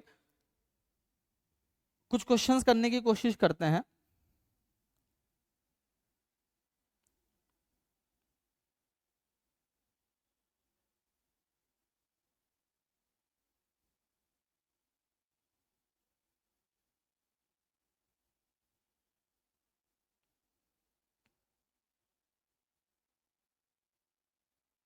चलिए, अब हम लोग, आप सब लोग डायमेंशन बताएं.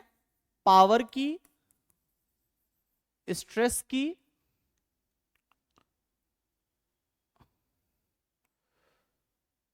वोल्टेज, पावर, स्ट्रेस, वोल्टेज, इसके अलावा कांस्टेंट हो गया, इलेक्ट्रोस्टैटिक कांस्टेंट की. किसकी किसकी बतानी है?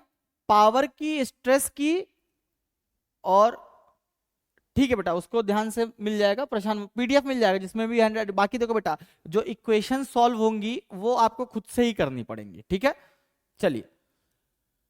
पावर, स्ट्रेस, वोल्टेज और इलेक्ट्रोस्टैटिक कांस्टेंट, आपको इन सब की वैल्यूज बतानी है कि कैसे कैसे किसकी किसकी वैल्यूज मिलेगी.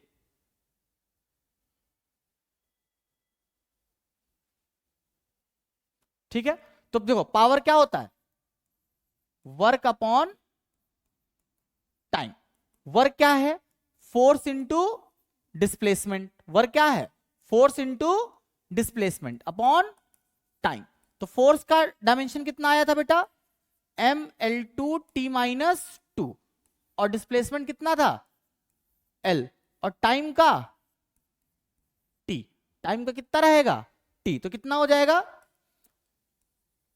mL3t-2 upon t.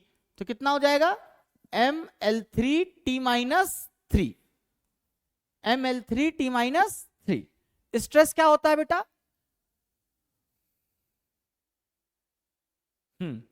अब स्ट्रेस का बताना बेटा. स्ट्रेस का कितना लिखा है, mL4L2, कितना समझ में नहीं आ रहा. चलो ठीक है, चलिए बाकी लोग स्ट्रेस का बताइए.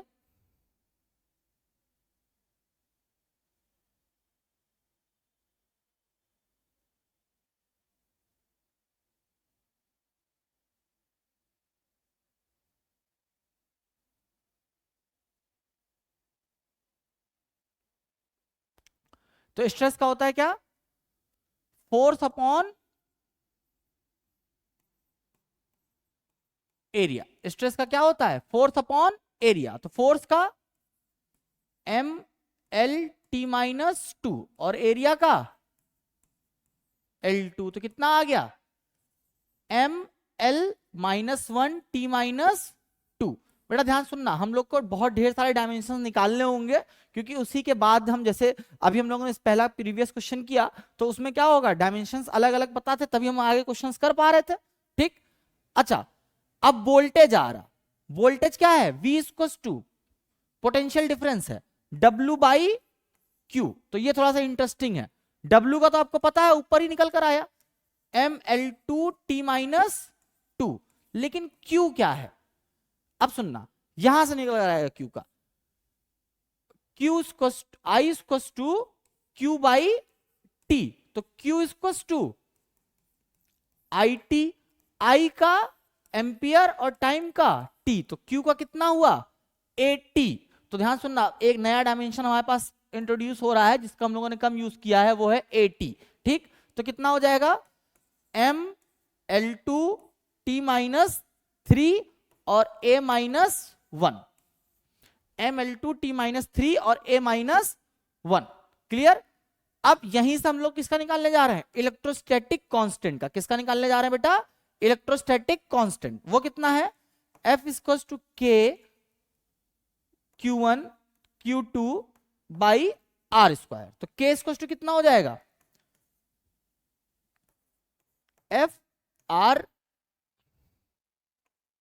Square upon Q1 Q2। Force का कितना ML T-2, डिस्टेंस का L2, चार्ज का कितना होगा 80। तो फाइनल कितना आएगा ML3 T-2 और नीचे से फिर से T-2, तो कितना हो गया T माइनस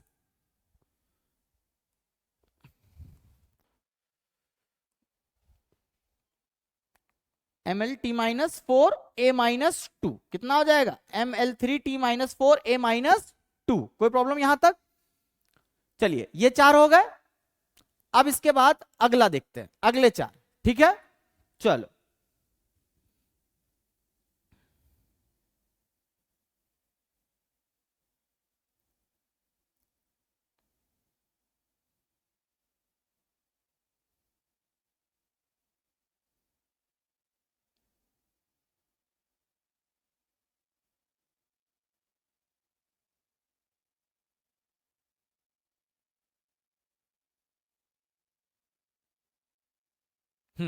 अब अगला क्वेश्चन हमारे सामने आ रहा है।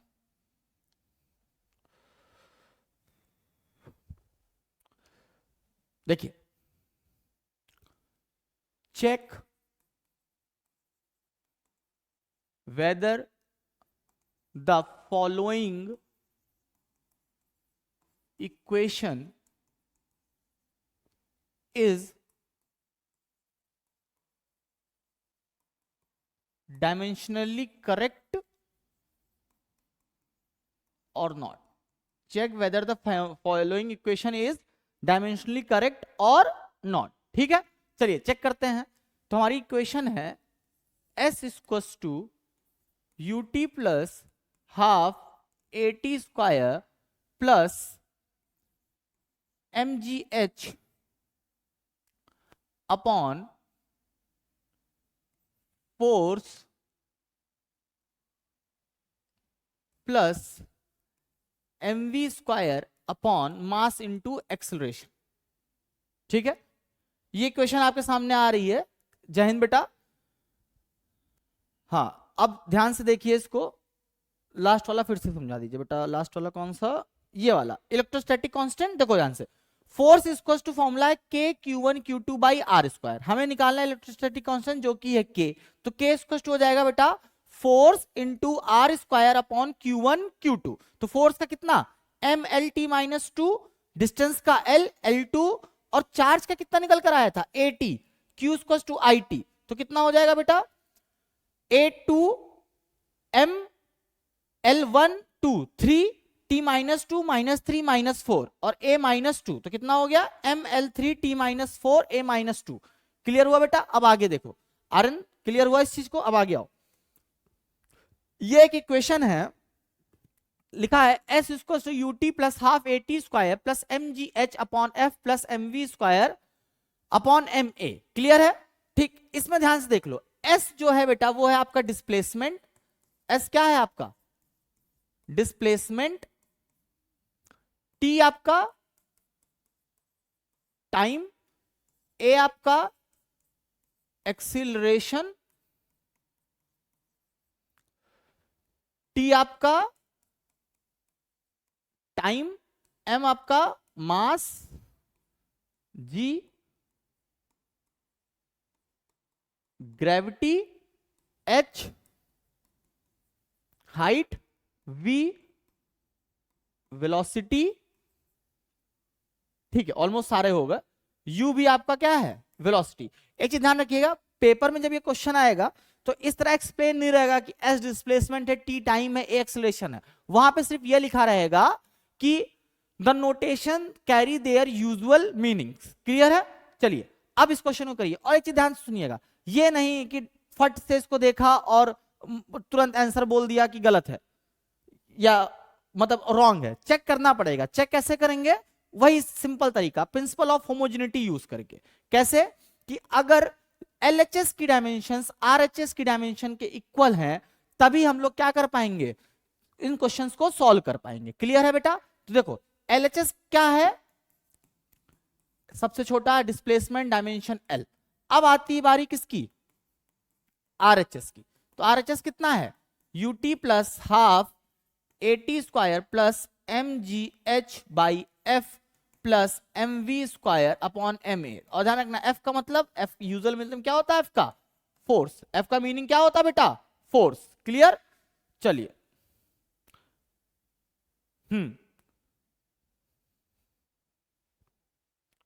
आते हैं बेटा। देखो U का मतलब LT माइनस 1 टाइम का T।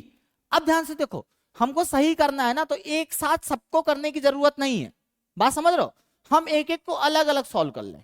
अगर सबकी, इसकी भी डायमेंशन L निकली, इसकी भी L, इसकी भी L और इसकी भी L, तभी ये इक्वेशन सही है। अगर इनमें से किसी की भी डायमेंशन क्या हो गई गलत, तो आंसर क्या हो जाएगा, गलत। क्लियर? चेक करते हैं। ठीक है, देखो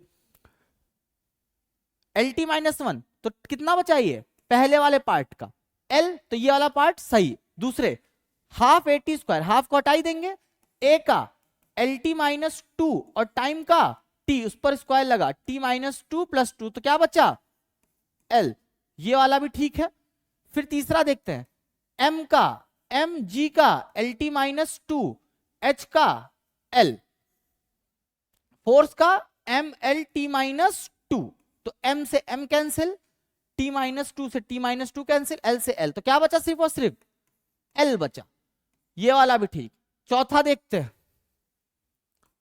MV स्क्वायर, M का M, V का L T माइनस 1, तो L2 T माइनस 2, M का एक्सलेशन का LT माइनस 2, तो M से M, T माइनस 2 से T माइनस 2, एक L से T, तो क्या बचा L। तो अगर आप ध्यान से देखेंगे, देखो बहुत तेज मन करता है इस तरह क्वेश्चन देखकर कि एक तरफ इतनी छोटी सी डायमेंशन और राइट हैंड साइड बहुत बड़ी है। बिल्कुल बेटा अंकुश, देखो सबका डायमेंशन कितना निकल कर आ रहा है, इन सारे का, इसका भी डायमेंशन L निकला, इसका भी L, इसका भी L और इसका भी L, सारे को जोड़ोगे कितना आएगा 4L, और 4 से कोई मतलब नहीं, तो क्या बचेगा, left hand side equals to right hand side. इसका मतलब ये इक्वेशन जो कि आपने कभी पढ़ी नहीं है वो हमेशा सही। अब नोटिस कीजिएगा इस चीज को, जब आपका जेई के क्वेश्चंस आते हैं वो ऐसे ही क्वेश्चन फॉर्म करके देते हैं जिसकी प्रैक्टिस आप नहीं कर सकते हो। तो आपको क्या करना है, जितने भी डायमेंशन ज्यादा से ज्यादा हो सकते हैं उनको आप अपना तैयार करेंगे, और उन देखो सिंपल सी बात समझिएगा, अगर आपको डायमेंशंस का अंदाजा है कि किस डायमेंशन की वैल्यू कितनी है, तो अगर नई इक्वेशन भी बनेगी कोई तो आप कर ले जाओगे। और एक चीज ध्यान रखिएगा, हाँ ठीक है, तो इसको कंटिन्यू करना है, मतलब इसको लगातार पढ़ते रहना, ये नहीं कि हमको बात छोड़ देनी है या ऐसा वैसा। ठीक, थोड़ा सा मामला टफ है। एक चीज और बेटा, फिजिक्स की क्लास और जेई में थोड़ा सा लेवल बढ़ेगा ही बढ़ेगा, तो क्वेश्चंस भी थोड़ा इंक्रीज होंगे, और इसीलिए मैं हर चीज को रफ नहीं कर रहा हूं, और कोशिश होगी कि क्लास के बाद आपको पीडीएफ मिल जाए। तो जितने लोग कॉन्टिन्यूअस नहीं देख रहे हैं या वो, तो वो भी देखते रहेंगे अपना, ये नहीं कि अलग अलग भाग रहे हैं। ठीक, अब अगला क्वेश्चन फिर से और एक चीज और, मैं कोशिश करूंगा कि मैं ज्यादा आपका क्लास में फालतू की चीजों में टाइम वेस्ट नहीं होगा, क्योंकि थोड़ा सीरियस करना है पढ़ाई को, ठीक है। चलिए फिर आगे आते हैं, क्योंकि इस बार नीट का पेपर देखे थे ना, फिजिक्स सब मजे में लेके पढ़ रहे थे कि ये करेंगे वो करेंगे, पेपर आया सब कुछ नहीं कर पाए। आते हैं अगला क्वेश्चन, ठीक है। अब फिर से कुछ डायमेंशंस हम लोग देख लेते हैं, जैसे कि हम लोग किस तरह की डायमेंशंस अब देखना चाहें जो काफी ज्यादा क्वेश्चंस में आ रही हो। तो एक चीज देखते हैं, थर्मो के एक दो देख लेते हैं। सबसे पहले थर्मो का सबसे फेमस चीज टेम्परेचर। तो बेटा टेम्परेचर के बारे में कोई बात बता सक जाएगा? बेटा आदित्य धंगर, नोट के टेंशन ना लो, जो भी क्लास हो रही है आपका हर पीडीएफ यहां पर सेव है और वो क्लास के बाद पीडीएफ के फॉर्म में आपके पास पहुंच जाएगा। और बाकी अच्छी बात है कि आप पेन कॉपी लेकर बैठ रहे हैं, तो ठीक है नोट करते रहिए, बाकी थोड़ा बहुत स्पीड आगे पीछे देखते रहेंगे, ठीक। टेम्परेचर एक फंडामेंटल यूनिट है, ठीक है बेटा। सृष्टि ध्यान से देखना, क्या है जिसका टेम्परेचर कितना है? टेम्परेचर, उसका डायमेंशन टी, टेम्परेचर का डायमेंशन टी बेटा, ध्यान से। टेम्परेचर का डायमेंशन कितना? के। क्या होता है टेम्परेचर डायमेंशन? के, बिल्कुल ठीक। क्या है? हाँ, क्या है? केल्विन। क्या है बेटा? केल्विन से आया है के। क्लियर? अब यहां पर एक चीज आएगी, एक होगी स्पेसिफिक हीट। कौन सी हीट? Specific heat. और दूसरी होगी लेटेंट हीट। एक है स्पेसिफिक हीट, दूसरी है लेटेंट हीट। किसी को कोई आइडिया कि स्पेसिफिक हीट कितना है और लेटेंट हीट क्या होता है?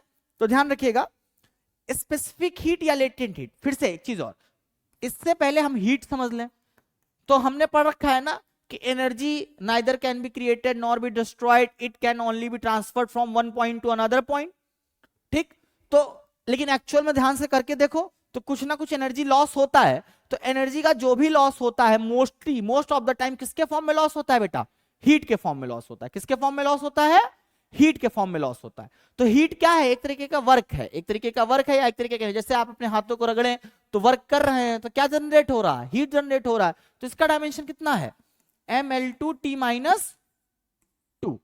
लेटेंट हीट का फॉर्मूला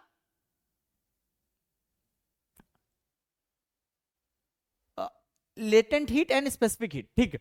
देखो बेटा लेटेंट हीट का फॉर्मूला है ml और इसका फॉर्मूला mc डेल्टा टी। लेकिन आपने क्या पूछा है? डिफरेंस। तो डिफरेंस समझ लो, लेटेंट हीट जो है वो होती है फॉर्म चेंज करने की। क्या होता है बेटा? Form change. क्या मतलब? जैसे पानी है, 0 डिग्री सेंटीग्रेड पर भी आइस हो सकता है और 0 डिग्री सेंटीग्रेड पर ही क्या हो सकता है? वाटर। तो 0 डिग्री सेंटीग्रेड में दोनों फेज को चेंज कराएगा वो कौन है बेटा?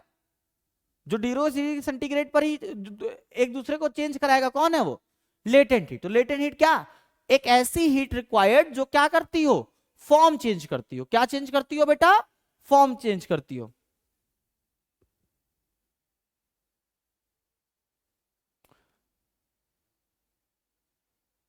बेटा क्वेश्चन क्या है आपका? केल्विन की क्वांटिटी थर्मोडायनेमिक टेम्परेचर होती है। बिल्कुल बेटा, ध्यान सुना, टेम्परेचर जो है वो फंडामेंटल यूनिट है, उसकी यूनिट फंडामेंटल क्वांटिटी है, उसकी यूनिट केल्विन है और केल्विन है। बेटा 12th क्लास भी पढ़ाया जाएगा, लेकिन अब इसको आप 11th या 12th क्लास के पॉइंट से नहीं लेंगे। अगर आप मान लीजिए 12th क्लास में भी हैं और आगे के लिए जैसे जेई या नीट के लिए चल रहा है, तो हम लोग यहाँ पे पूरी फिजिक्स कवर करने की कोशिश करेंगे। जो शुरू हमको 11th से करना, खत्म 12th के लास्ट तक का करेंगे, ठीक है बेटा। चलिए, अच्छा लेटेंट हीट कितना है? जो फॉर्म चेंज करने के काम आएगी। और स्पेसिफिक हीट क्या है? जो जो डिग्री बढ़ाएगा या जो टेम्परेचर क्या बढ़ाएगा? इंक्रीज करेगा। तो mc डेल्टा आई किसके बराबर? q। किसके बराबर फॉर्मूला है? q। तो यहां से c कितना हो रहा बेटा? q upon m delta t। और यहां से l कितना आ रहा? q upon m। तो जरा c जो स्पेसिफिक हीट है, l जो लेटेंट हीट है, इनकी डायमेंशंस आप मुझे बताएं फटाक से। बेटा क्लासेस सारी चलती हैं और आप लोग टेलीग्राम चैनल ज्वाइन कर लें, उसका लिंक मिल जाएगा, ठीक है। आते Q upon m delta t और Q अपॉन एम। तो जरा इसकी निकालेंगे तो Q का कितना आया बेटा? mL2T-2 और मास का m और डेल्टा T का K। यही चीज यहां पर करेंगे, mL2T-2 और मास का m, तो मास से मास कैंसिल, मास से मास कैंसिल, सी का कितना आ गया L2T-2K-1 और इसका कितना आ रहा है बेटा L2T-2 लेटेंट हीट का। क्लियर है? इसी तरीके से अब आप लोग को कुछ होमवर्क भी दे रहा हूं मैं अगली स्लाइड पे, और कल इन सब का आप पता करके रखेंगे, ठीक है? तो लिखिएगा wave number,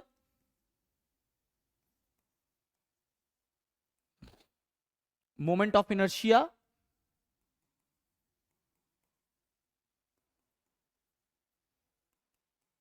gyration,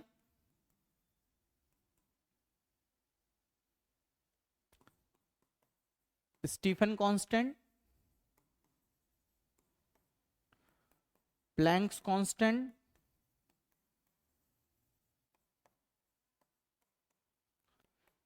spring force,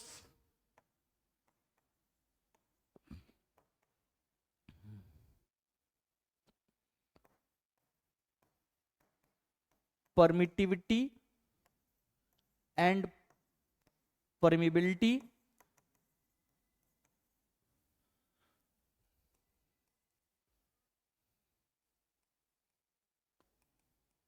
magnetic moment, dipole moment,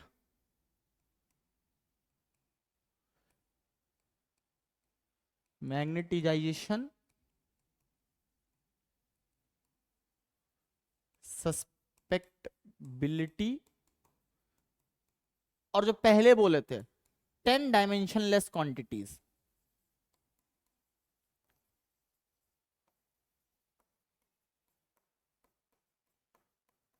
ठीक है बेटा? देखिए, और इसके अलावा अब एक चीज ध्यान सुनिएगा, अब हम लोग का धीरे धीरे सिस्टम सही हो रहा है, ठीक है?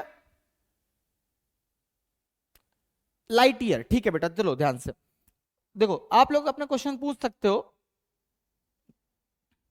देखो बेटा ध्यान से सुनना, 1 लाइट ईयर, तो सबसे पहले ये बताने की कोशिश करो कि एक्चुअल में लाइट ईयर होता क्या है, मतलब किस चीज की यूनिट है, ये टाइम की यूनिट है, डिस्टेंस है, क्या है? तो मैं आपकी थोड़ी हेल्प कर दे रहा हूं, लाइट ईयर एक्चुअल में किसकी यूनिट है? डिस्टेंस की। मतलब एक ईयर में लाइट कितना डिस्टेंस ट्रेवल करती है, तो डिस्टेंस का फॉर्मूला क्या होता है, कोई बता सकता है? डिस्टेंस क्या होता है? Speed into time.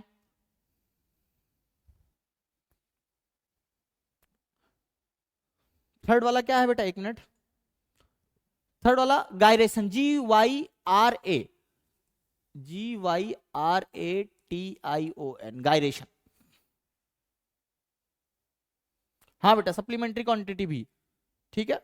अब आते हैं स्पीड इंटू टाइम। तो स्पीड कितनी है लाइट की? 3 × 10⁸ मीटर पर सेकेंड। तो ध्यान रखना किसमें आ गया आंसर, मीटर पर सेकेंड। तो टाइम भी किसमें आना चाहिए? देखो स्पीड किसमें आया, मीटर पर सेकेंड, और लाइट ईयर किसकी यूनिट है? डिस्टेंस, तो मीटर उसकी SI यूनिट हुई, तो हमको टाइम भी किसमें चाहिए होगा? सेकेंड में, तभी सेकेंड सेकेंड कटेगा, तो क्या बचेगा? मीटर बचेगा, ठीक है? तो 3 × 10⁸, लाइट की स्पीड कितनी होती है? 3 × 10⁸, और टाइम ईयर बोला है ना, तो एक ईयर में कितने डेज? 365 डेज। एक डेज में कितने आवर? 20 आवर। 24 आवर। एक आवर में कितने मिनट? 60 मिनट। और एक मिनट में कितने सेकंड? 60 सेकंड। तो 1 लाइट ईयर इक्वल्स टू इतने मीटर। अब कैलकुलेट आप करोगे, ठीक है? देखो अब इतनी मेहनत तो करोगे ही ना, है कि नहीं? अब देखो मैंने ब्रेक कर दिया आपके लिए, अब इसको कैलकुलेट आप कर लो भाई। किसका क्वेश्चन था ये? अंकुश, हो गया आपका लाइट ईयर वाला, ठीक है? चलिए अब अगला क्वेश्चन। अगला क्वेश्चन क्या, अब धीमे धीमे हम लोग अपनी क्लास को बढ़ाने के लिए चल रहे हैं, तो एक बार हम देखते हैं शुरुआत से हमने क्या पढ़ा है आज।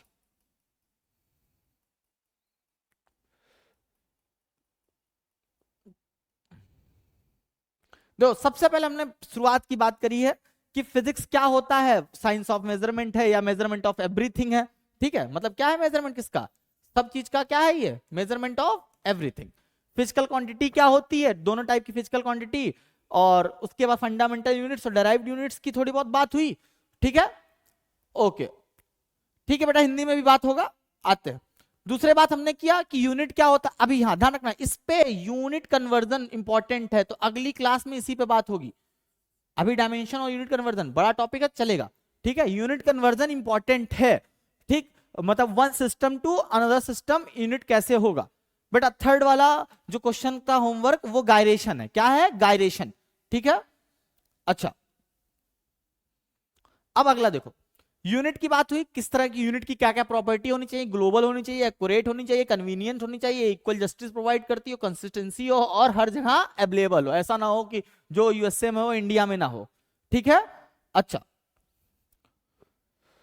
थर्ड वाला लेंथ के बारे में बात हो रहा था, कितनी तरह की लेंथ है, जैसे एंगस्ट्रॉम 10 की पावर -10, नैनोमीटर 10 की power -9,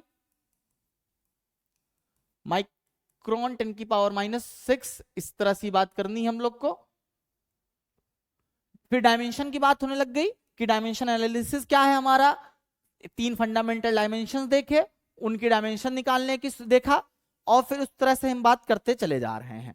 it can not tells about constant, it can not differentiate between scalar and physical quantities, it checks the correctness of equation, ये वाला पेज इंपॉर्टेंट है, और सारे क्वेश्चंस की प्रैक्टिस इसी पेज पे है, मोस्टली आज जो क्वेश्चंस हुए इसी पे, और अभी और भी क्वेश्चंस हैं, और अभी आपको थोड़ी देर में पीडीएफ भी यहाँ पर मिल जाएगा, तो इस क्लास का जो हुआ उसका भी पीडीएफ मिल जाएगा, और जो क्वेश्चंस आपको खुद से घर से करके लाने हैं उसका भी पीडीएफ मिल जाएगा। ठीक है, और तीसरा है ये चेक करता है करेक्टनेस इक्वेशन की, फिजिकल क्वांटिटीज, उसके बाद हमने काम किया है डायमेंशन निकालना भी सीख रहे हैं, साथ ही साथ लगे हाथ, एक एक पॉइंट जो वहां पढ़ा था उनका हम लोग क्लैरिफिकेशन देख रहे हैं, उसको समझ रहे हैं। होमोजेनिटी प्रिंसिपल हमारे सामने आया, होमोजेनिटी प्रिंसिपल क्या बात करता है कि कोई इक्वेशन सिर्फ और सिर्फ तभी सही हो सकती है जब क्या होगा बेटा, लेफ्ट हैंड साइड का डायमेंशंस राइट हैंड साइड के डायमेंशंस के इक्वल होगा। ठीक है बेटा, अंकुश घोष जो थर्ड वाला है वो है गायरेशन, रेडियस ऑफ गायरेशन, उसको चेक करना है। ठीक, उसकी डायमेंशन निकालनी। फिर इक्वेशन कैसे, होमोजेनिटी कैसे सही होती है उसके बारे में बात हुई, उसके अलावा डिस्टेंस कैसी थी, स्पीड कैसी है, फोर्स, वर्क, टॉर्क, इनकी बात कैसे हुई इसको देखा गया। इसके बाद कुछ एंगल वाले डायमेंशन हमने देखे, जैसे angle, angular displacement, angular velocity and angular momentum हमने देखा। उसके बाद हमने अननोन फिजिकल क्वांटिटीज में रिलेशंस फाइंड करना देखा, उसके लिए हमने एक एग्जांपल पकड़ा, कौन सा, सिंपल पेंडुलम वाला, उसकी बातचीत की। फिर उसके बाद हमने क्वेश्चन को थोड़ा सा बढ़ाया, एक पेज आगे निकल के जाता, हाँ ये आजकल ये वाले टॉपिक टाइप के जैसे क्वेश्चंस थोड़े से मार्केट में कुछ ज्यादा चल रहे हैं, मतलब कॉम्पिटिटिव एग्जाम्स में थोड़ा ज्यादा आ रहा है कि वो क्या कर रहे हैं, हमारे जो फंडामेंटल सिस्टम थे ना बेटा, जो 7 थे, mass, length, time, current, temperature, amount of substance, उनको रिप्लेस करते हैं, उनको किन्हीं 3 से रिप्लेस करते हैं, मोस्टली 3 ही लेते हैं, क्योंकि मैं अगर आपने क्लास ज्वाइन की होगी तो मैंने आपसे बीच में बताया कि 3 से ज्यादा 4 लेने पर वो जो हमारा डायमेंशनल एनालिसिस है वो सही से फंक्शन नहीं कर पा रहा, 4 लेने पर हमारा जो डायमेंशनल एनालिसिस है वो सही से फंक्शन नहीं कर पा रहा है, तो उसको हम लोग चेंज करके उसको रिप्लेस करते हैं किसी 3 और से, velocity of light, Planck constant and gravitational constant, उसको हम रिप्लेस कर लिया हमने मास, लेंथ और टाइम। तो अब हम मैंने एक एक्सप्लेन किया, एक और भी क्वेश्चन है ना, जैसे मास को हमने velocity of light, Planck constant और ग्रेविटी वाले में चेक किया। ठीक, उसके बाद ये वाला आपका होमवर्क है, ये आपका होमवर्क। अब बेटा ध्यान से सुन लेना, फिजिक्स बिना प्रैक्टिस के नहीं आनी है, तो प्रैक्टिस बहुत ज्यादा है, करनी है, और गारंटी है कि पूरा सिलेबस आपका पूरा होगा और एकदम सीरियसनेस के साथ पूरा होगा। ठीक है, चलिए अगला देखते हैं, फिर डिफरेंट, और बेटा ध्यान से सुनना, टोटल जो हमारे पास डायमेंशंस हैं जो हमको जेई लेवल पे जरूरत पड़ती है, क्योंकि थोड़ा सा पेपर कॉम्प्लेक्स आएगा, तो करीब 108 डायमेंशंस हैं, तो वो जो डिवीजन है वो 22 टाइप्स में, और बाकी मैं अभी कोशिश करके आपको इन डायमेंशंस का भी पीडीएफ प्रोवाइड करा दूंगा। ठीक है,